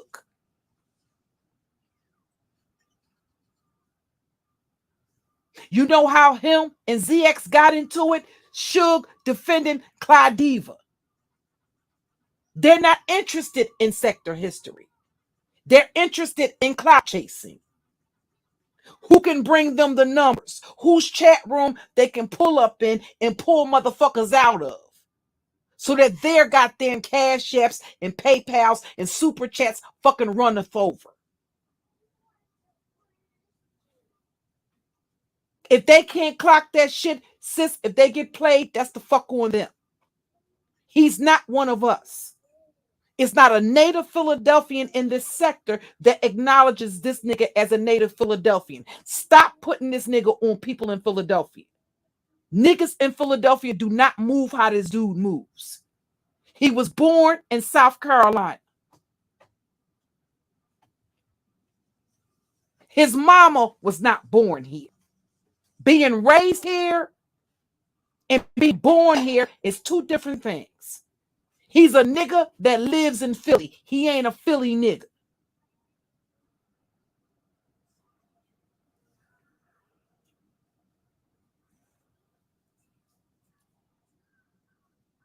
This nigga don't care about the truth. Y'all want to know what the personification of hypocrisy is?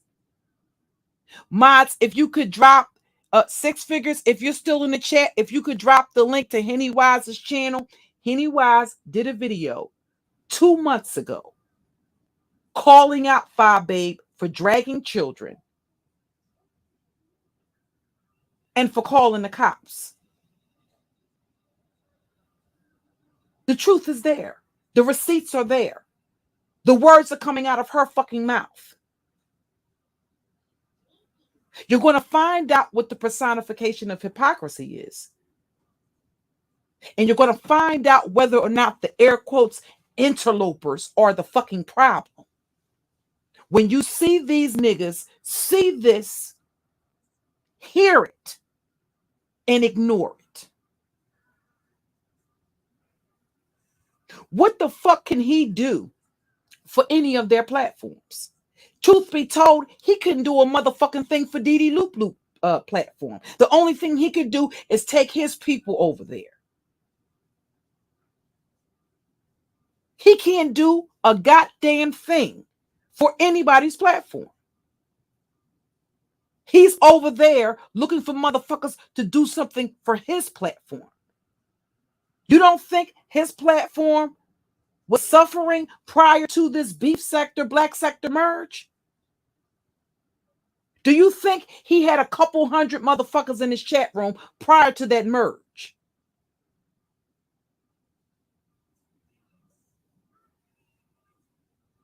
And now he's over there making his rounds, looking for more power, because when it comes to narcissistic motherfuckers, their kingdom knows no fucking bounds. So now he's over there trying to be an opportunist, as if he gives a fuck about black women or the fucking black community. He's over there. Yo, Panlin, what's up, bro? He's over there looking for more flying monkeys, for more personal do-girls. Because what black women fail to realize is that without them and without their support, especially when it comes to these toxic, abusive niggas, without the support of black women, they would not be able to do what they do. They're able to do what they do because black women enable them. They coddle them. They make excuses for them. While the black women are not protected. So if you think for some reason, which of these niggas are you able to go to if you lose your job today or tomorrow? If Kwani gets fired and the bitch is going to get fired, which one of these black men is she able to go to say, brother, I need a job. I need to be able to pay the bills at the house that I'm renting, that I got up here and lied about and told people I own. I need to pay my rent and my utilities. Brother, can you help me? Can you employ me? Can you even employ me part-time?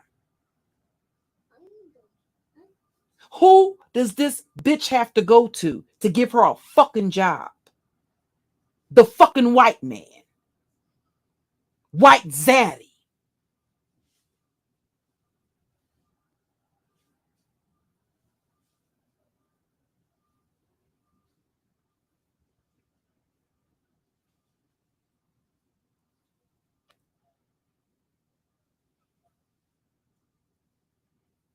Why do these niggas have to work anywhere?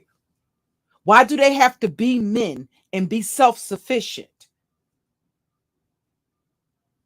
Why isn't YouTube a part-time hustle for them? Why don't they have another source of income? Why is YouTube their primary source of income? Why aren't they held to the same standard that every other fucking man on the planet is held to? Why are they constantly given passes? The black woman isn't given any passes. There's not an excuse that the black woman can have. It doesn't matter how traumatic your history is, no matter what your struggle is, no matter what you've come through. Again, when I was talking about having classes that teach black women how to make your own cold processed soap, when I talked about showing black women how to start a garden, to grow your own fruits and vegetables, to use your skills, your gifts, and your talents, your culinary arts, your culinary skills, to turn it into something that's legitimately. I'm not up here teaching them how to sell weight. I'm not showing them how to cook up coke. I'm not showing them how to price weed. I'm talking about showing them how to do something legitimately. And this bastard was so envious and jealous because of the women and the men that love and support me. Not only did he flag 2 of my channels falsely, be clear about the pretense that they took my channels down under the pretense that I was selling something and scamming people. I've never, not one time, ever had a GoFundMe. I've never got up here and asked people for anything financially.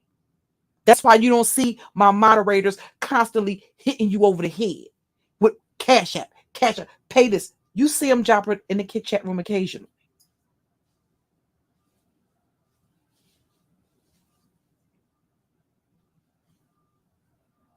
I was under no requirement to buy better equipment, to buy a Blue Yeti, earphones, and a whole stereo setup. I bought that a couple of times over.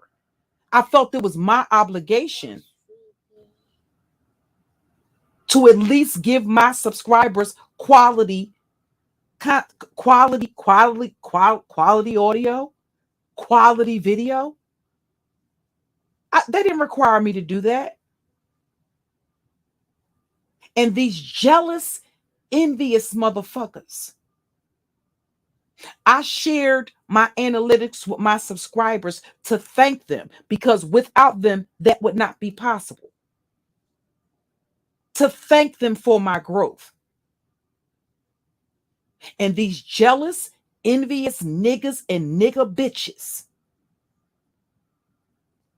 got together and claimed that I was fraudulently selling and advertising things from my platform.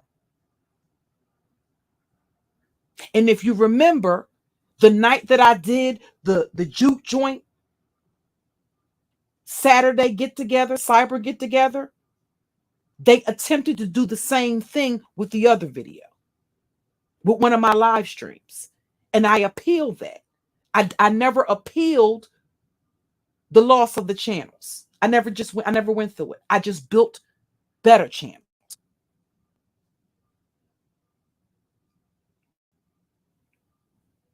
Again, he's over there. As I'm telling them, I can show you how to start a garden and how to earn money legitimately. With something as simple as a pack of seeds. But again, because they believe that you as a black woman are undeserving of anything. Okay? They don't want you. And the truth of the matter is, not only do they not want you to have a motherfucking thing, they don't want your children to have a goddamn thing. You know why? Because they want it. They want everything. They want everything. They want the sympathy. Find my pictures of my garden. I thought I had them up here. Must have moved them to another folder. They want the sympathy. They want the empathy. They want the support. They don't want you to have a goddamn thing. And trust and believe me, one of the things that I learned from my mentor years ago, my former mentor, was that before Black men and the Black community allows the Black woman to leave it behind, and basically go live her best life, she said they will burn this motherfucker down. So these niggas aren't able to do what they do. They're able to do what they do because you have Black women enabling them and coddling them to fucking do it. When something happens to you, there's going to be nobody to help you and to support you or to advocate on your fucking behalf. And here's the other thing. If they do advocate on your fucking behalf, you're going to be indebted to these motherfuckers indefinitely. Anytime they speak up for you, a nigga like that, no, he ain't defending no motherfucking body.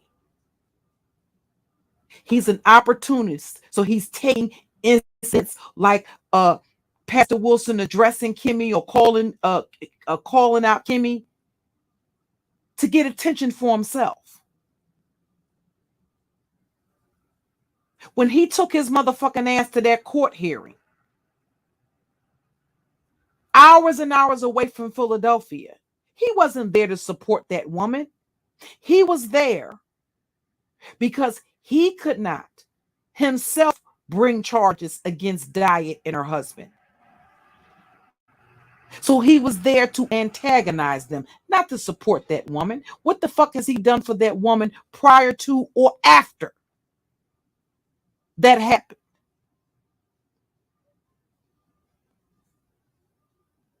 But he can get up here and tell these dumb bitches, yeah, I went there to support a Black woman.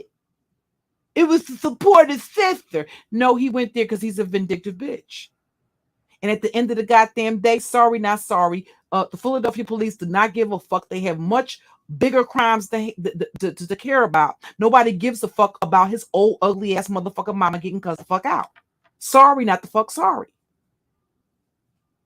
He's so concerned about his motherfucking mama. Tell him to get that old, decrepit bitch up out of the projects.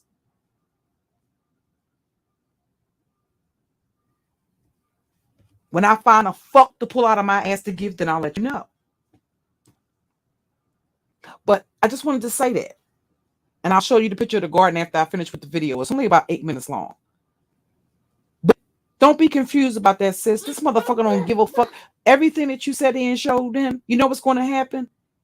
That bitch is going to continue to have people act like they didn't see this shit and that they didn't hear it. And she understands that.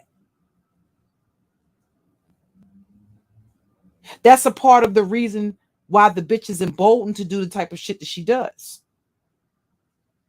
But the mistake that she made is believing that she was going to do me the way she did the rest of these motherfuckers and walk away unscathed. No, bitch, I'm going to skin you alive. I'm going to scalp you.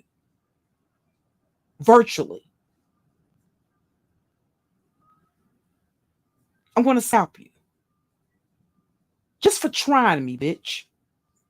For not getting the fuck on about your business when you had the fucking opportunity to.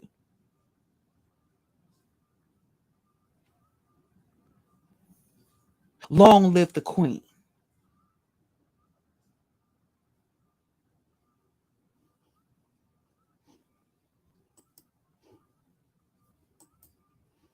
This stuff began and how it began. That's why I think it's very important to get the history of situations before speaking on it and putting yourself in the middle of it or speaking up for it on behalf.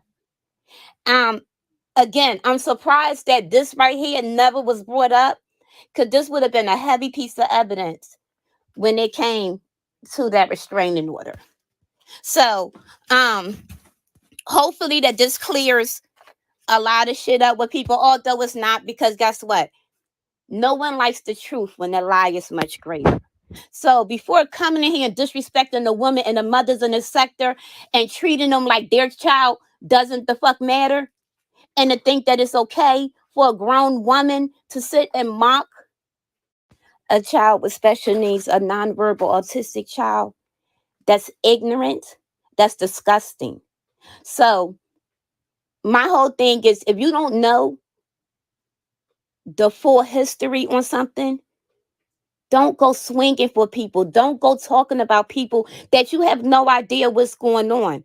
See, that's the difference. There's two different sectors. We can't go into the black sector and speak up on shit if we don't know the background, because it's none of our business, right? Because we could go into something and go in on this person, go in on that person, and have nothing to do with it, and have no idea of where the history of the people that are arguing with each other.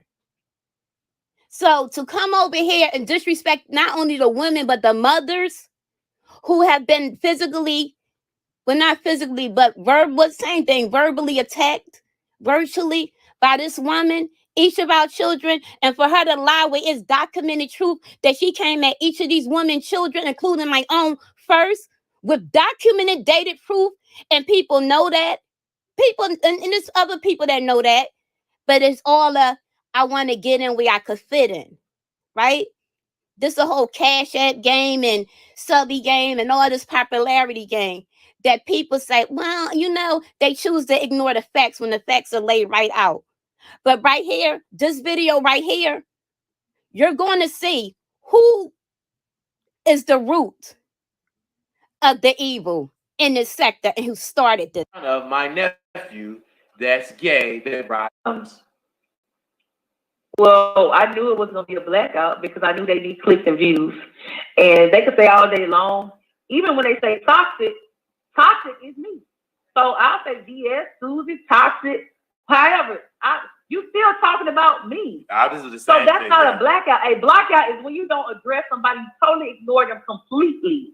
You don't nickname, you don't do nothing, ignore. You don't call them So Cyclops. even when you say You don't toxic, call them. you might as well be saying VS. You don't say Cyclops. You don't say Left Eye. If you're on the total blackout, you don't say anything about the person likeness, because when you talk about the person likeness, you're talking about them because we are strong personalities. I mean, I can say that for experience. You know, they'll say, I will never talk about Wally again, but yet you call me Cyclops or you call me Left Eye. So let's get back to Father, because she said today, okay, so today we woke up early this morning. She had her hot coffee. And she said that she's going to, she talked to, and she said, hello, on site April. Hello, Jay Wilson. And she said that, and she had her hot coffee. She was slurping down, and she slurped it, and she came out and she said that, and she brought your child in that. And so how did you feel when she I didn't hear that. What she said about my child? When she brought her child, she said about your artistic child. Allegedly, that why don't you get a bed for your artistic child?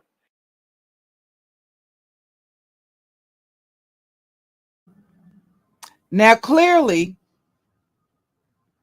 what VS is saying is that she didn't hear. She said, what did she say about my child? I didn't hear what she said about my child.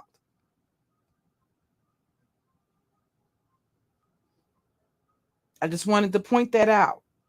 So no, prior to this interview, this exclusive interview with VS, aka Susie, that they also refer to as toxic. Let's just hear the rest of it.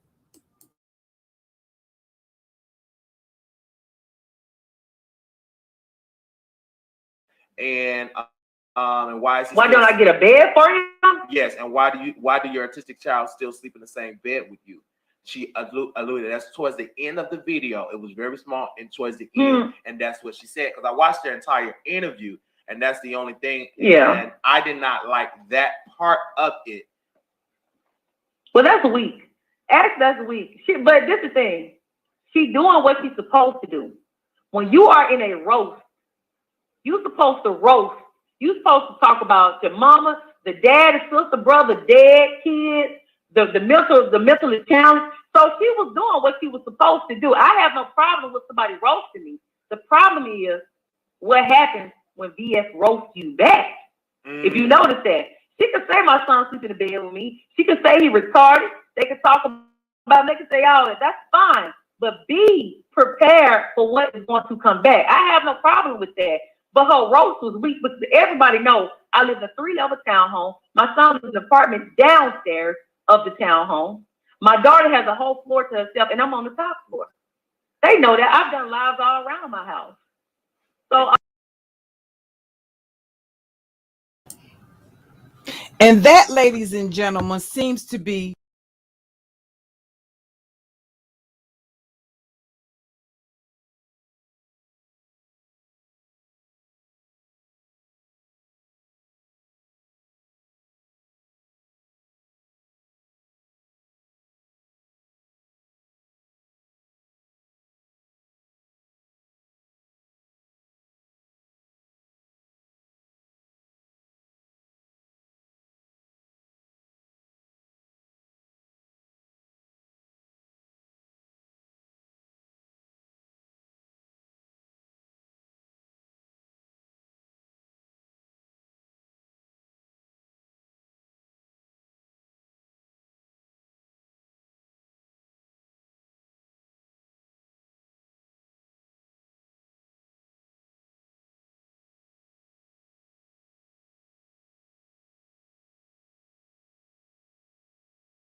see, they don't mind. They don't mind when they do it to other people. But see, as you can see, so it was Fi Babe talking about her son at first, her autistic son. And let's be clear, on Henny Wise's channel, you'll see that Fi Babe just didn't say get a bed for your son. Fi Babe implied that VS, that her son had a fetish for watching animal porn. She implied that VS was molesting her son, or that there was some sort of incestuous relationship going on. She didn't just say, get a bed for your son. She implied that there was an incestuous relationship between her and her son. But she initiated it. Do you think anybody's going to hold her accountable? No. Because they sat there and listened to her and QB repeatedly bring up my criminal history. And when I dropped the documents, see, it was okay for them to talk about my criminal history and dox me, right?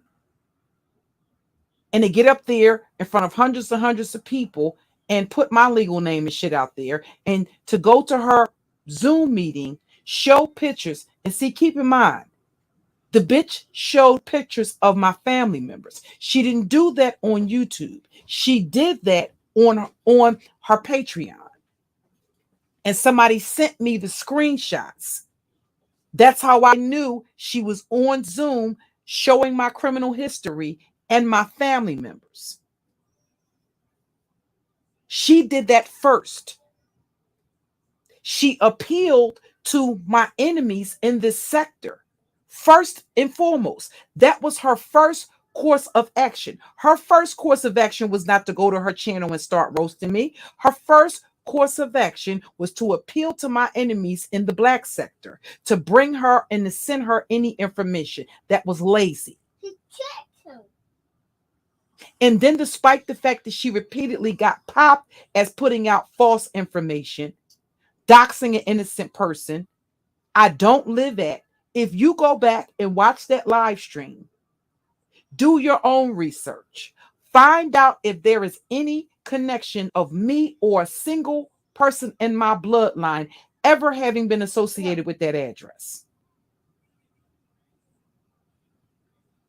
She didn't do her own research. She relied on people that had an agenda to clout chase and to use that as an opportunity to call themselves getting even with me by providing her information or by going to the platform of a larger content creator to put those type of false narratives out. That's the same thing that Nikki Pope, aka Nikki Baker, did on Brianna Simone's panel that day when she got up there and totally diverted the entire topic. Do you think that was by accident? No, that was done strategically to put that type of narrative out in front of a much larger audience than what Grown Folks TV had. It's really just that simple.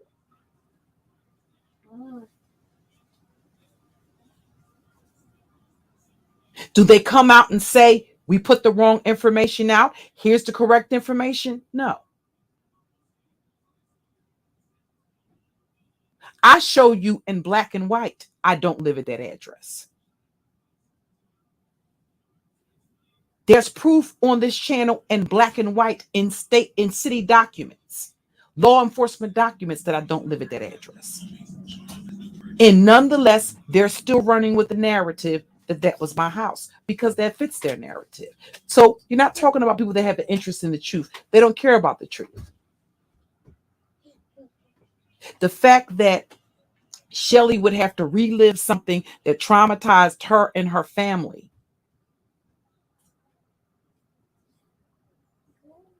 Again, even though she's already debunked that.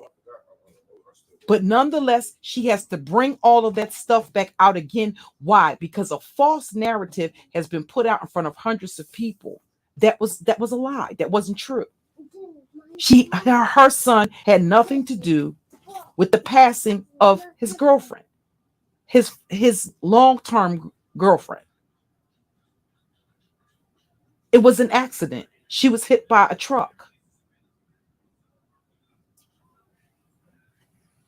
But nonetheless, she has to go back to her platform because you constantly have new people into the sector that may not know that that's not true and that she's already debunked that.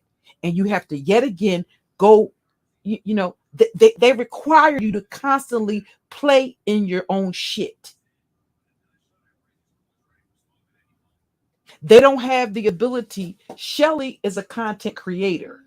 She has the ability to create content that has nothing to do with beefing. They don't.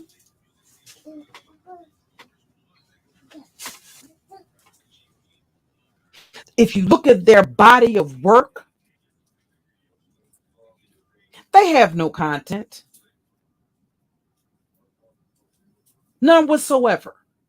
They don't add anything meaningful to the space or to the platform. All they do is create and wreak havoc for those that do, even for those that attempt to rebrand. If you think that this is normal, you're mistaken. It's not.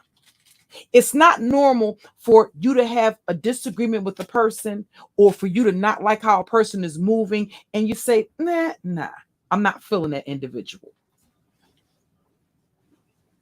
Let me go on about my business.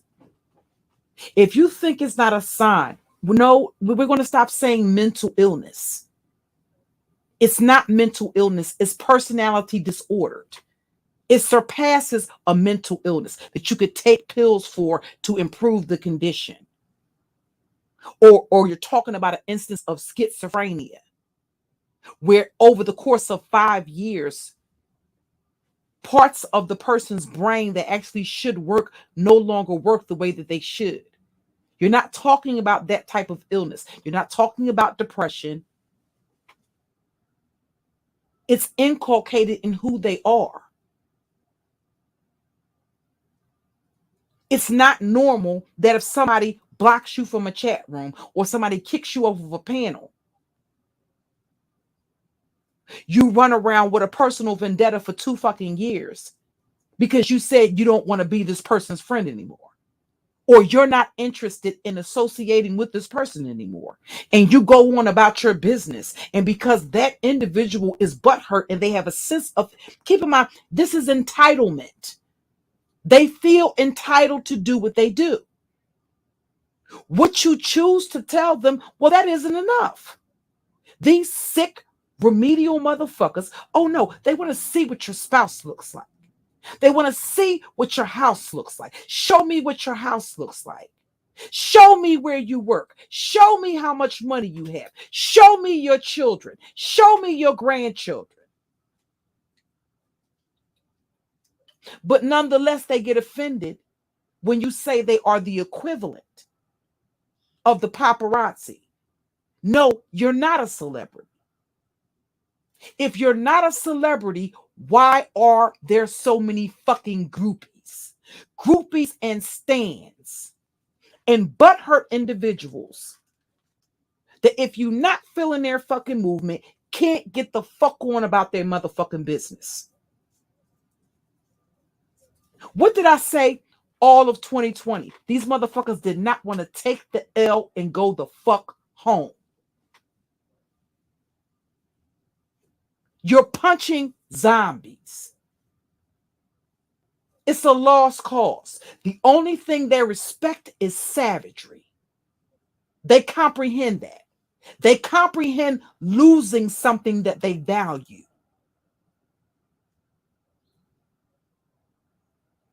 These motherfuckers will be more affected by losing their fucking YouTube channel than they would about a real life family member that passed on, that was dragged out here on YouTube. They would care more about their channel being lost. That's when you would get some sort of emotion out of them. If they were to lose their job because of YouTube, well, that's something that would impact their life. They understand that. They understand pain, suffering, agony, and torture. Why? Because they can feel that. Keep going to your platform, complaining, saying, oh, they did that. You think these motherfuckers care? Do you think these motherfuckers care? Do you think they don't know that this motherfucker started dragging your children first? Do you realize some of these same bitches that are over there talking about don't talk about kids were right there front and center with a front row fucking seat when this motherfucker was talking about putting my children in fucking body bags?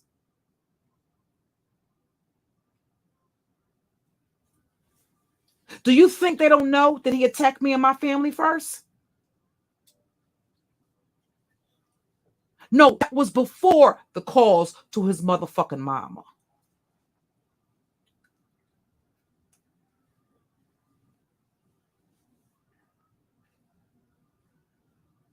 I always tell new content creators, do not come up on this platform limiting your growth.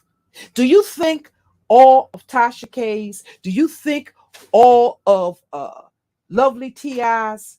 Do you think all of the Advice Show? Hell, do you think all of Tommy Sotomayor's supporters are black people?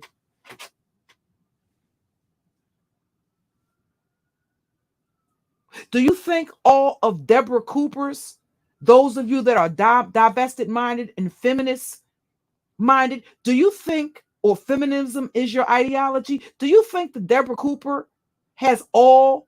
And I remember Deborah Cooper from Blog Talk Radio. Hey, Bo. Bo, listen. I got to get you up here. We need some lessons in what manhood is. I got to get you, C. Douglas, and a couple of the brothers up here. Because we have some confusion, boo, about what a man is and what a man isn't. That there, ladies and gentlemen, is my friend C. Douglas.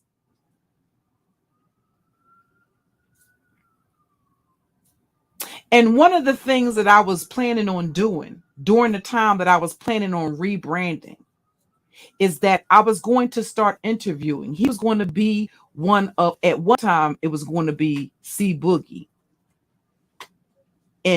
But C Douglas was going to be the first interview that I had because I wanted to ask him questions about marriage, about fatherhood, about relationships, about business.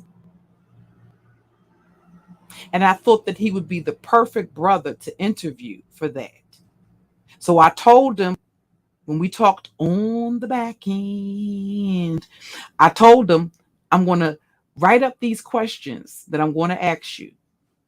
And I want you to be comfortable with the questions that I'm going to ask because I know that there are things that the sisters want to know. And I want you to give it to us raw and I want you to give it to us straight. Now, he's a gentleman. So I'm quite sure his comments would have been seasoned with the ladies in mind. But he's a very good friend of mine.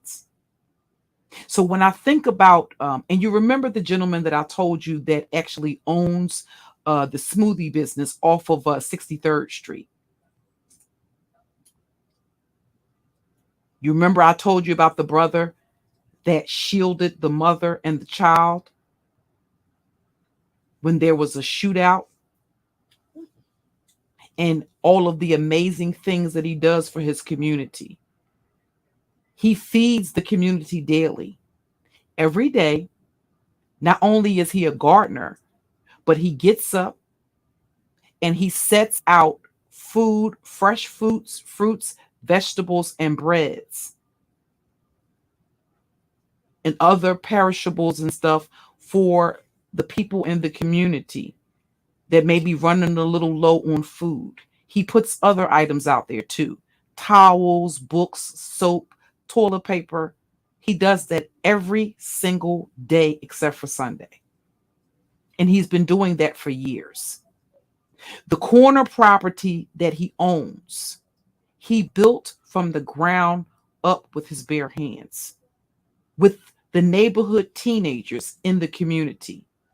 And once he did that, what he did was employ those teenagers in the community, mentor both male and female. So when I think about men and leaders, these are the type of men that come to mind. Sorry, not a ZX.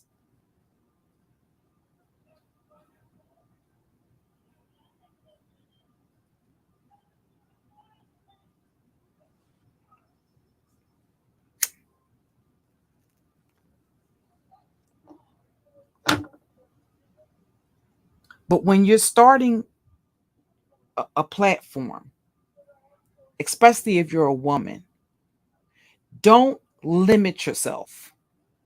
That's almost like putting a glass ceiling in place that isn't there. If you have something to teach, whether that's your life experience, whether that's your wisdom, whether it's story time, whether it's art, whether you're creative, whether you can cook, whether you can sew, whether you're a gardener, whether you can teach things like I was talking about, like how to make cold processed soap, anything that you bring that you have to offer. Is it just Black people that can benefit from that? If you were to open a business selling smoothies, would you only be selling to Black patrons? If a non-Black person were to come up and purchase something from your business, what would you do? Turn them away because they're not Black? Don't limit yourself in that way. All of this foolishness that you see going on YouTube, trust and believe me, they are going to purge this bullshit. And all of those that have no content, that use other content creators for their motherfucking content, make no fucking mistake about it. They are going to purge this shit. So all of them that have rested their laurels on this beefing back and forth and this dumb shit, they gonna be asked the fuck out. Don't limit yourself that way.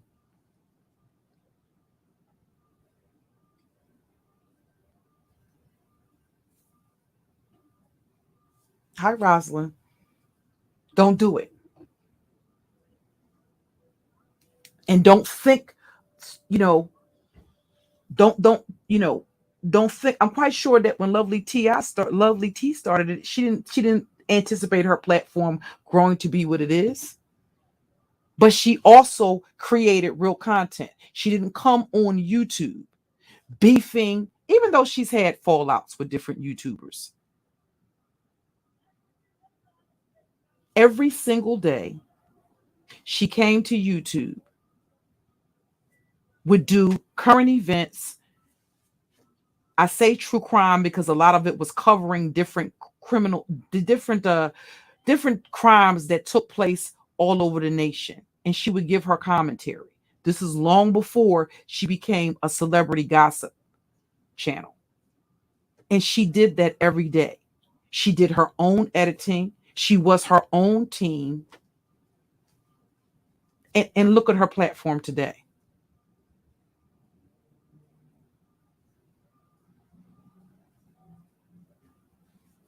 So don't believe that you have to do that to get numbers. No, it's a climb.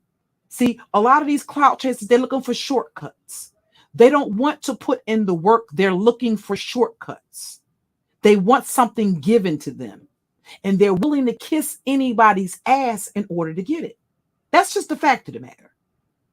They're willing to kiss somebody's ass, turn a blind eye to every fucked up thing they do and say, because of what they believe they stand to gain from it, which a lot of times is nothing. And then they want to go make these tours all around YouTube and tell their story. Well, what did you think was happening when you seen them doing it to other people?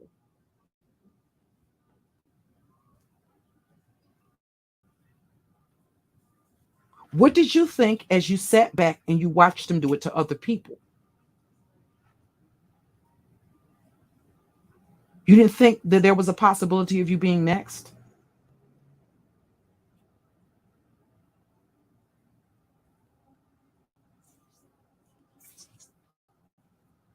So when I tell you, when it comes to content creators like Shelly,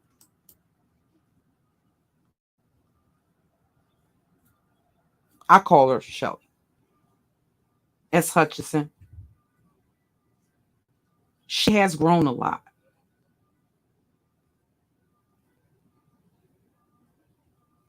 And it's taken, I'm quite sure, a great deal of self-discipline and focus.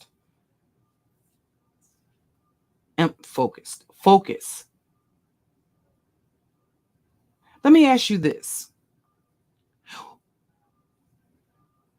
In addition to YouTube paying you for clicks and views, what about advertisers? What about sponsors?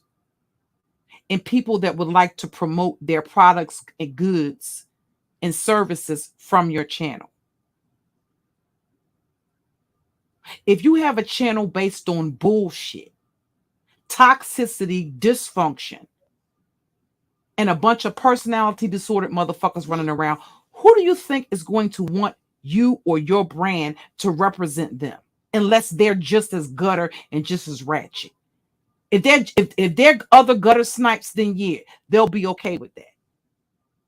But I'm talking about a brand where you could actually get some coins from.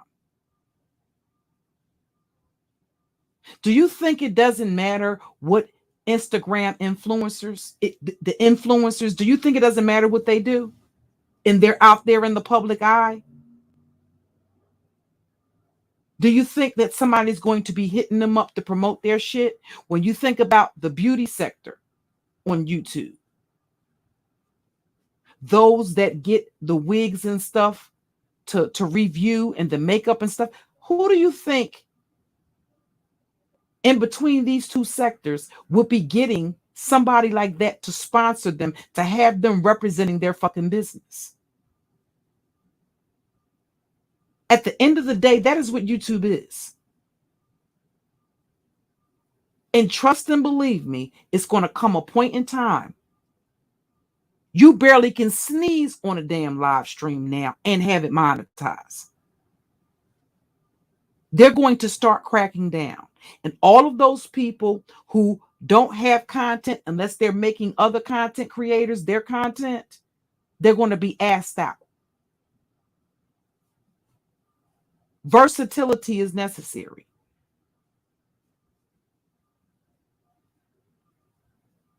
You can't just come with a bunch of toxic shit. You have to have something else to bring to the table. The only people that don't understand that are niggas and nigga bitches. They don't comprehend that. That at the end of the day, it's a business, or it can become one. It can go from it being something that you do for passion, that you start out passionate about, that becomes profitable, that you turn into a business or a brand.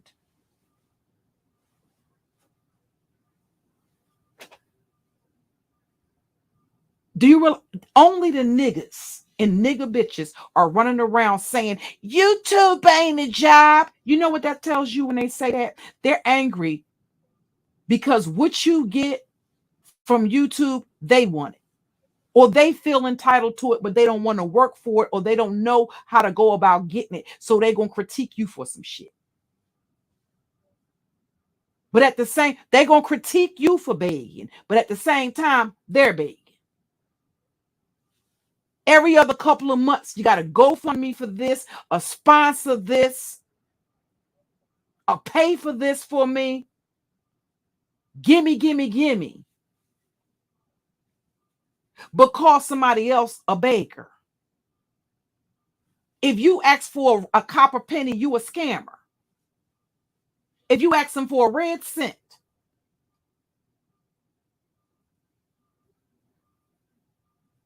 that's because they're jealous and envious. And it was something that's interesting. One of the screenshots that I looked over as I was going through different receipts, looking for another receipt in relation to Nosy Ho, who at that time we called her Sunshine. And I remember Kendall being in the comments saying, never tell Black people how much money you make. Black people are very jealous. And I remember at that time, which was several years ago, I was so offended. I thought that was so wrong to say that about Black people. I kept saying to myself, how can you work with Black women and care so much about Black women, and this is what you think? Oh, but again, like I said, we all have lessons to learn. And there is not a single thing that Kendall has ever said about the Black community that is not 100% accurate. She was, in fact, a master teacher.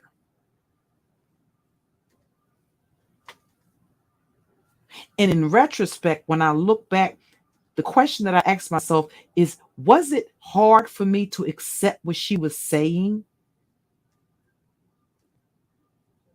And was I so arrogant because she was another Black woman?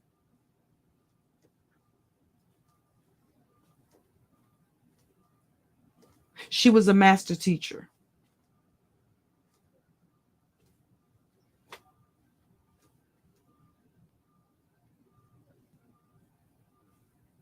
And there's nothing that she said about Black people, Black community, or Black women. Because, see, that's what caused the shift. When she went from talking about Black men to the toxic, dysfunctional, personality disorder Black women and the things that they do. I thought it was very abusive. And I didn't really see any difference in what she was saying and what I had heard men in the manosphere say.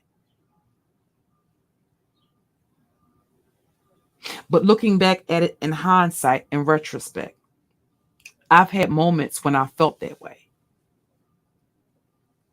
Because if you know in your heart that your intentions are good and that you come to YouTube with intentions to help other people, and then the very people that you came to this platform to help are the one that dox you, that help these trifling ass niggas dox you, find your family members. Do you think these niggas are able to do this shit on their own?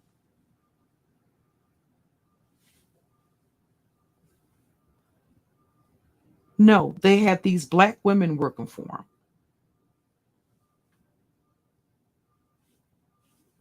To help them find your family members, find out where you work at, find out where you live at, find who your spouse is, find who your children is, find pictures of your children.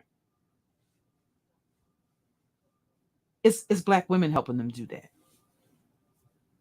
Don't ever think that they're just that brilliant and they're just that smart and they're just doing all of that. No.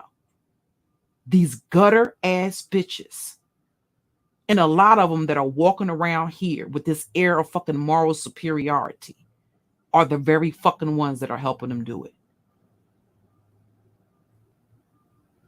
And you can get stuck emotionally. If you don't work through that, you can get stuck there.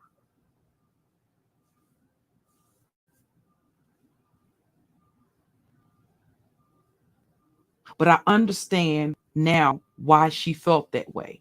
At that time, I had not worked with black women in the way that she did. Now I understand black women signing up for her private teleconferences and shit like that, and taking that information and bringing it back to the most toxic black men on the fucking platform, trying to dox her to get her information.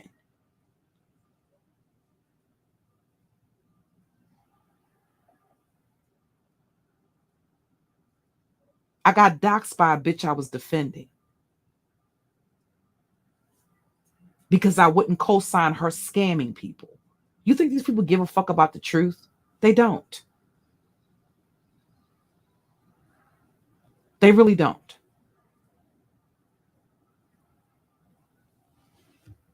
But just sit back and watch the hypocrisy.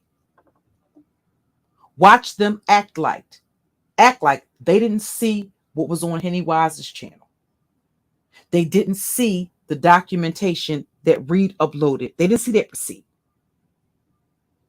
And when it comes specifically to Grown Folks TV, you mark my words, what he's doing, they're not doing anything complex. They're playing divide and conquer.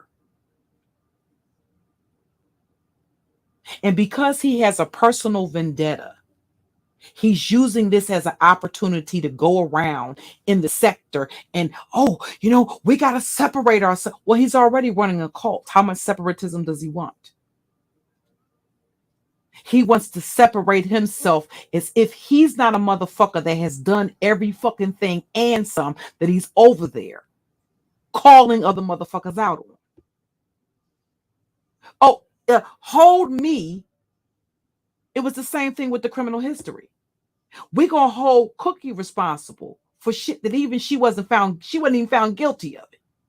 Here you see a conviction for QB having been in county jail, stalking, domestic violence. Well, we're going to act like we don't see that. As a matter of fact, we're going to go live and tell you we're not answering no questions about that.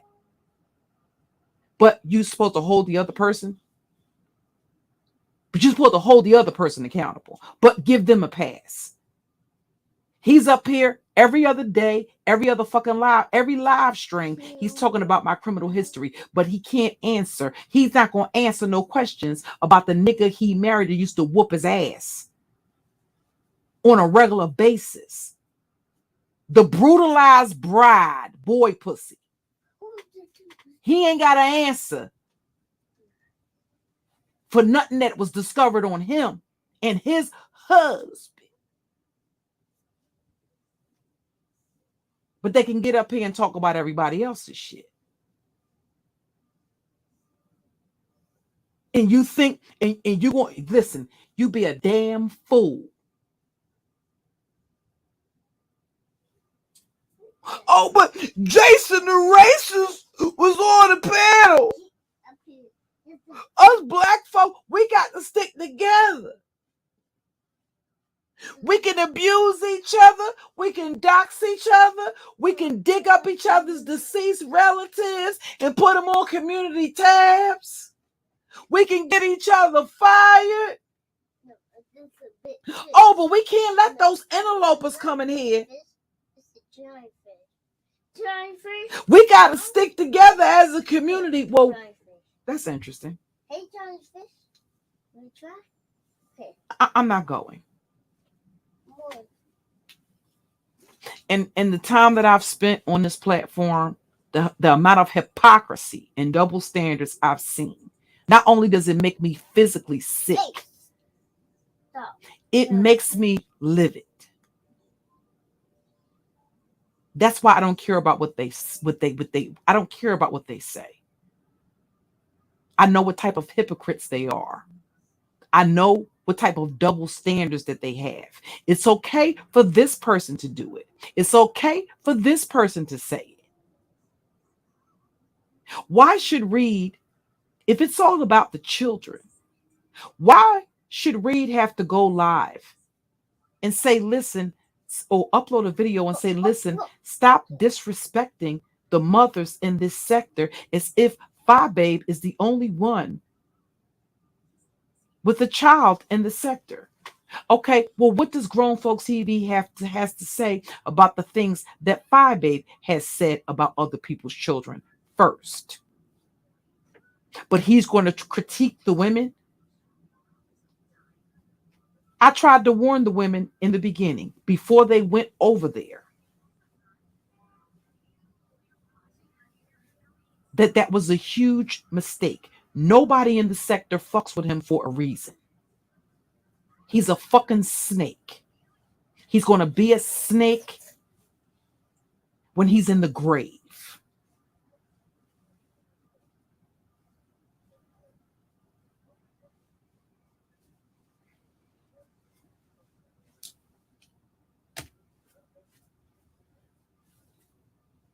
And unfortunately, Reed, no, sis. They don't, your baby, even though he does have just as much value, he is just as relevant the same way Baby J is. When it comes to these clout chasing motherfucking niggas, no, sis, they don't care about your baby. And that's, I'm sorry, but that's just what it is.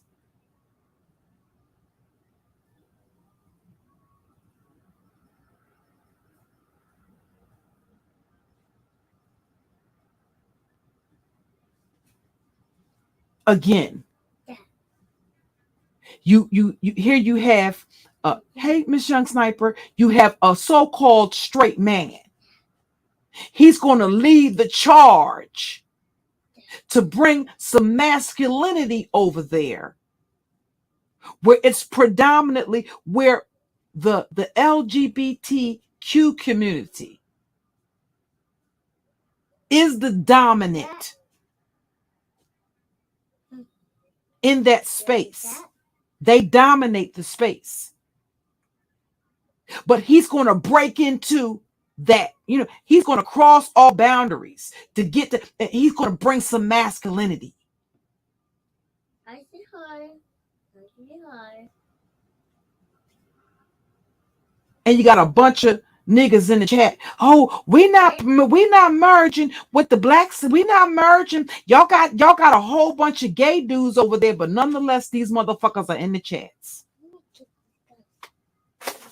They can be found under their little troll accounts in the chat rooms, in gay men, openly gay men's chats.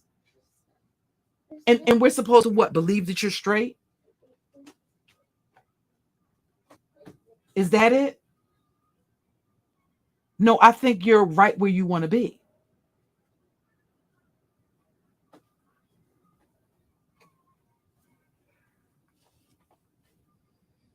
At the end of the goddamn day, listen, I have straight men in my family. They don't want to be around. They are black men are, listen, here's the whole thing. Black men collectively are very homophobic. The ones that are not bi-curious. No, what you have is a bunch of bi-curious niggas over there in the beef sector, trying to get over there in the beef sector, that don't mind a motherfucker, that wouldn't mind a motherfucker sticking his finger up his anus and playing with his booty hole. Hitting his pride. They would like nothing better than to have one of those gay males in the beef sector stick his finger in his anus and hit his prostate gland so he ejaculates all over himself. Be clear about that. Now, if it was a space and there was a bunch of nothing but lesbians, well, then I could see even straight men trying to get over there. But you're going to come into a space that's dominated by gay men. And you're going to do what exactly? Your interest in being over there is what? And nonetheless, you have all of these. Go on, brother. Bring some make black men masculine again. Have you ever seen any straight men in your family wanting to hang around gay men?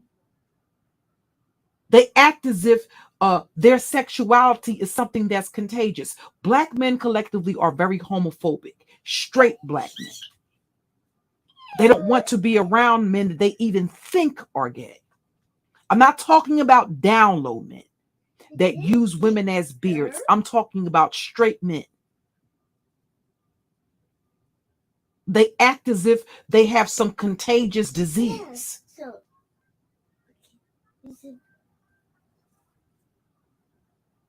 So no, I'm sorry, I'm not going. That all of these straight men are okay with being over in a space that's dominated by gay men.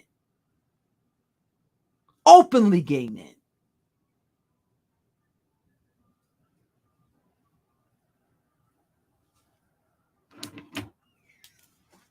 The minute that these motherfuckers, Miss Young Sniper, are in a chat trying to explain away why they over there in the beef sector, start giving them motherfuckers a side eye. I'm not going.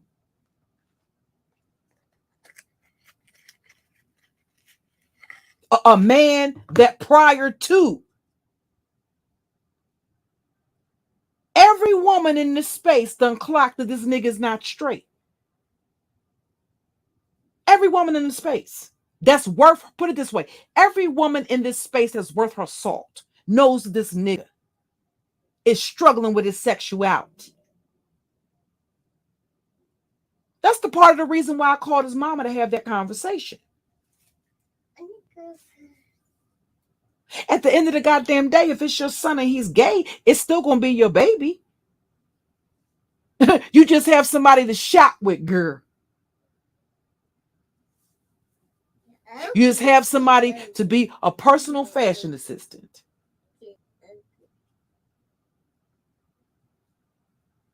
It's still going to be your child. You ain't got to go answer to the maker for them or what they do on earth.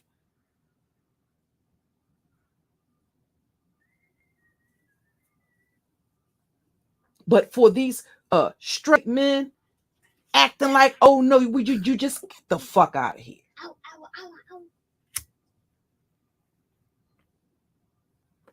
They full of shit. They using these black men as stepping stones. What did I say in the beginning? Didn't I say that ZX was looking for, what did I say? from the very beginning. Before ZX started going over there. Didn't I tell you I seen ZX and Miss Olivia's chat talking about he wanted to get to know all of the content creators in the beef sector? He was in, I have a screenshot of him being in Miss Olivia's chat right before he turned on Miss Olivia. And why did he turn on Miss Olivia? He said he was turning on Miss Olivia because Miss Olivia pretty much curved him. So he assumed that she did that because of me.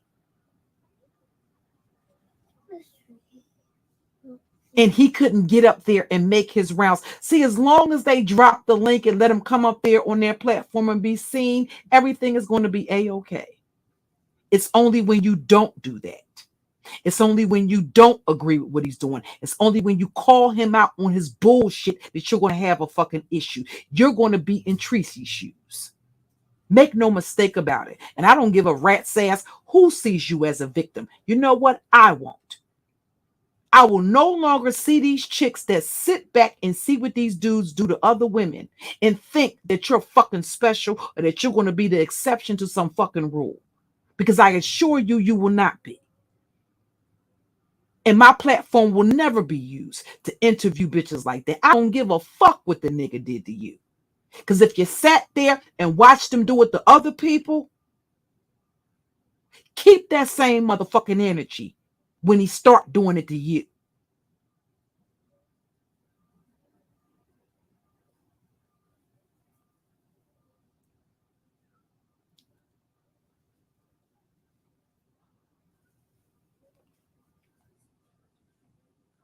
So we know Baby J and Rita's son, we know that, you know, there's no difference in if they're special needs children, they're special needs children.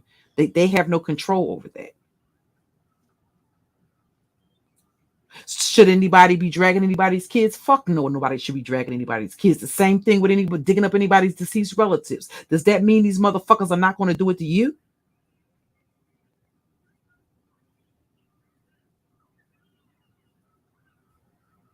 And to a certain extent, yes, you will almost have to come out of your motherfucking self to get these motherfuckers all the way together. Either that, or you can sit back, go along to get along, or allow these motherfuckers to bully you, to punk you, and to intimidate you. I refuse to do that. I'll crush you in a million fucking pieces and then blow you in the wind. I don't go around here fucking with anybody. I don't go around looking for people to start shit with. I stay in my own lane. I created my own lane. I do my own thing. And the problem with a lot of these dudes is fucking jealousy. Let me show y'all what my garden startup, what my startup garden looked like, and what I was showing some of the sisters. I was showing some of the sisters the raised garden beds that this is basically the type of, if you don't want to do in-ground gardening, this is when I do square foot gardening. And when I do square foot gardening, I do what you call companion gardening. That's a whole nother live stream. But I was showing, this dude started attacking me, right? As I'm showing the sisters. Now, in this garden, I had planted cucumbers, beefsteak tomatoes, basil, green peppers, those that you see in the, what you see in the 3 pots right there, those are my blueberry trees. When you plant blueberries, you have to plant 3, they have to cross-pollinate. And the soil has to be very acidic. Now, I ultimately killed those blueberry plants. I don't know how I did it, but I was very upset about that. But the thing is, when it comes to gardening, you just try to do it again. You know, if you fail the first time, you can try it again the next season. I had sugar baby watermelons. There are different types of watermelons. I had watermelons that was orange on the inside. I ultimately grew collards, cauliflower, broccoli, bok choy, spinach, Bloomsdale spinach. And I was just showing the sisters how when the season starts, you can go to Dollar Tree and get seeds. And it doesn't matter where you live. Even if you had to do it in the container, you could do it. I planted strawberries and things like that. And this pussy went to his platform. And when you see the chicken wire, that's to keep the raccoons out. It was a story time. I had a story time for y'all one time when me and my grandson was outside in the yard. And I thought that this was a cat. And I said, look at this motherfucker coming back in my yard again. And I thought it was a cat until I got up on it and the motherfucker stood up on his hind legs and turned around and I seen that black face. All I know is I grabbed my grandson and hauled ass in the house. This was the biggest raccoon I'd ever seen in my life. And raccoons don't, those of you that have ever been encountered raccoons don't run. Okay. But I was showing the sisters that the garden, and I was talking about doing things like I love to bake. Okay. And when I bake, I like to bake things from scratch. I don't cook as much as I used to when my children were younger because there's nobody here to eat it. Now, if my grands come, I'll cook, but nobody's here to eat it every day. Okay. So I don't cook the way that I used to. Now I'm going to cook this Thanksgiving, but you know, I don't cook nowhere near where I used to cook every single night, 3 times a day. And, you know, I like to bake things from scratch. I don't like a lot of things from out of the box. If it has to come out of the box, then okay. Okay. But I like make baking. I love to bake. I'm not even going to say what I love to bake because they're going to think I'm throwing shade. But I love to bake cakes. I used to make all of my grandbaby's birthday cakes, and then I would make the different fondant. One of my daughters is more on the artsy side, so she would do the designing. I would make the fondant or the chocolate. I've done chocolate fondant, ganache, homemade buttercream icing, and I would let my daughter do the designing. But I used to bake all of my grandkids and my kids' birthday cakes and stuff like that, and for other people too. But I was talking about the sisters realizing that because of COVID, that we can't have a dependence solely on income from an employer because things can change. Nobody saw that coming. Nobody knew people were going to be laid off or that buildings were going to be closed down.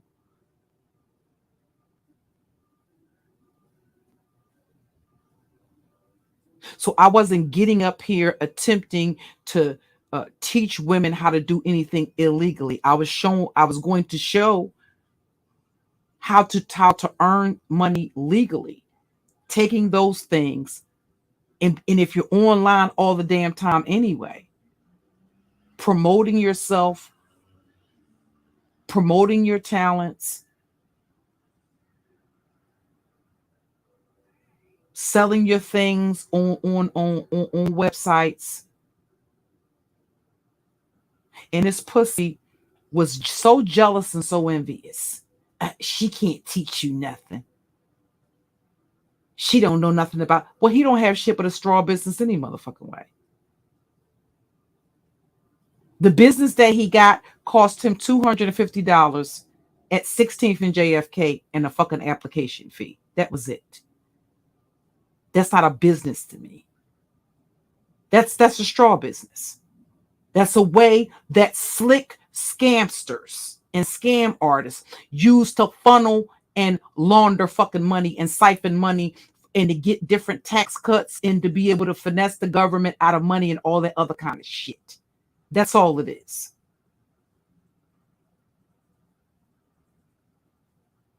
All these dumb bitches were there. He had trucking school. Where?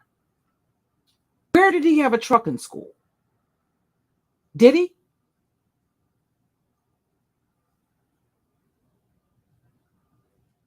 Where's the proof of that?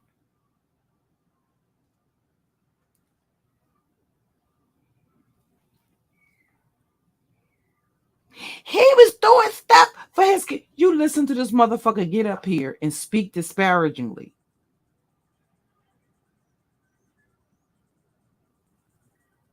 Over and over again about poor, indigent women. You know the reason why nobody knew that his mother lived in the projects? Because nobody from Philadelphia had doxed his ass.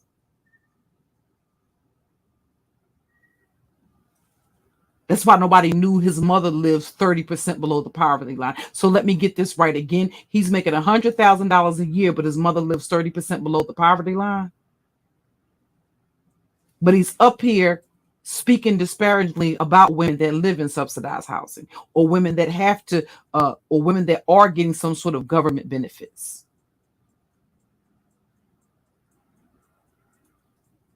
And as long as these dudes are able to have black women blowing smoke up their asses, they will never do anything differently than what the fuck they're doing. They will continue to be cowards. They will continue to refuse to defend you. And don't let these motherfuckers tell you that, oh, if it's a woman, half you motherfuckers don't defend the women that are in your fucking families. I said it. If you think you don't have to protect yourself in part, or that it might not be your circumstance that there's motherfuckers, there's maybe males in your motherfucking family that you got to protect yourself from, or to look out for your best interest from, well, then you will be mistaken.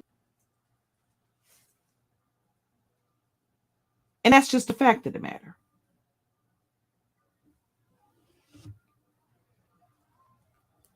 Ha ha ha. Right, free thinker. Okay. So again, I hope Shelly feels better. Again, I'm sorry that that happened to her. I've known of Shelly for many years. Likewise, Lady Nika.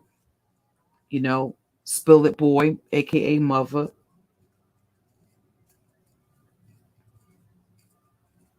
And you know, those are the content creators that I actually know that actually are creative. They actually are entertaining. They actually are amazing storytellers. That's why I was elated to see Tracy starting to take on and starting to actually create content and do little snippets, and take little sound bites and snippets and stitch them together and use the memes and stuff. I found them very entertaining.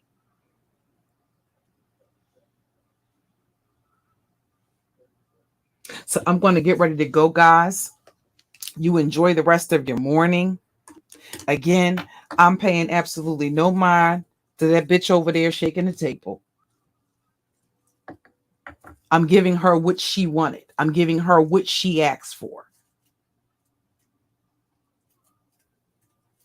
Okay? And again, in closing,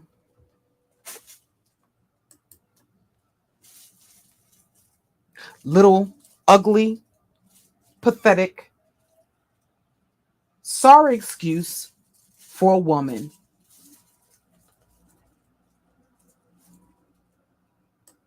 You and that other bitch.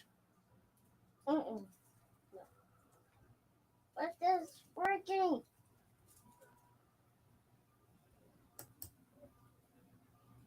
Well.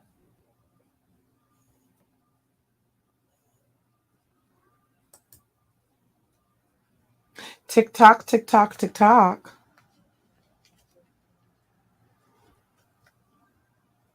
Who's that sitting there with your common law husband? Let you tell it. Why does he have a car in her name?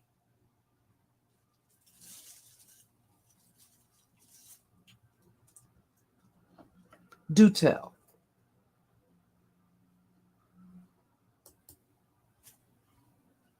You all enjoy the rest of your day, and I'll catch up with you later. I'll maybe live tomorrow on my other channel, the Nubian Narcissist Nemesis channel, doing some actual content.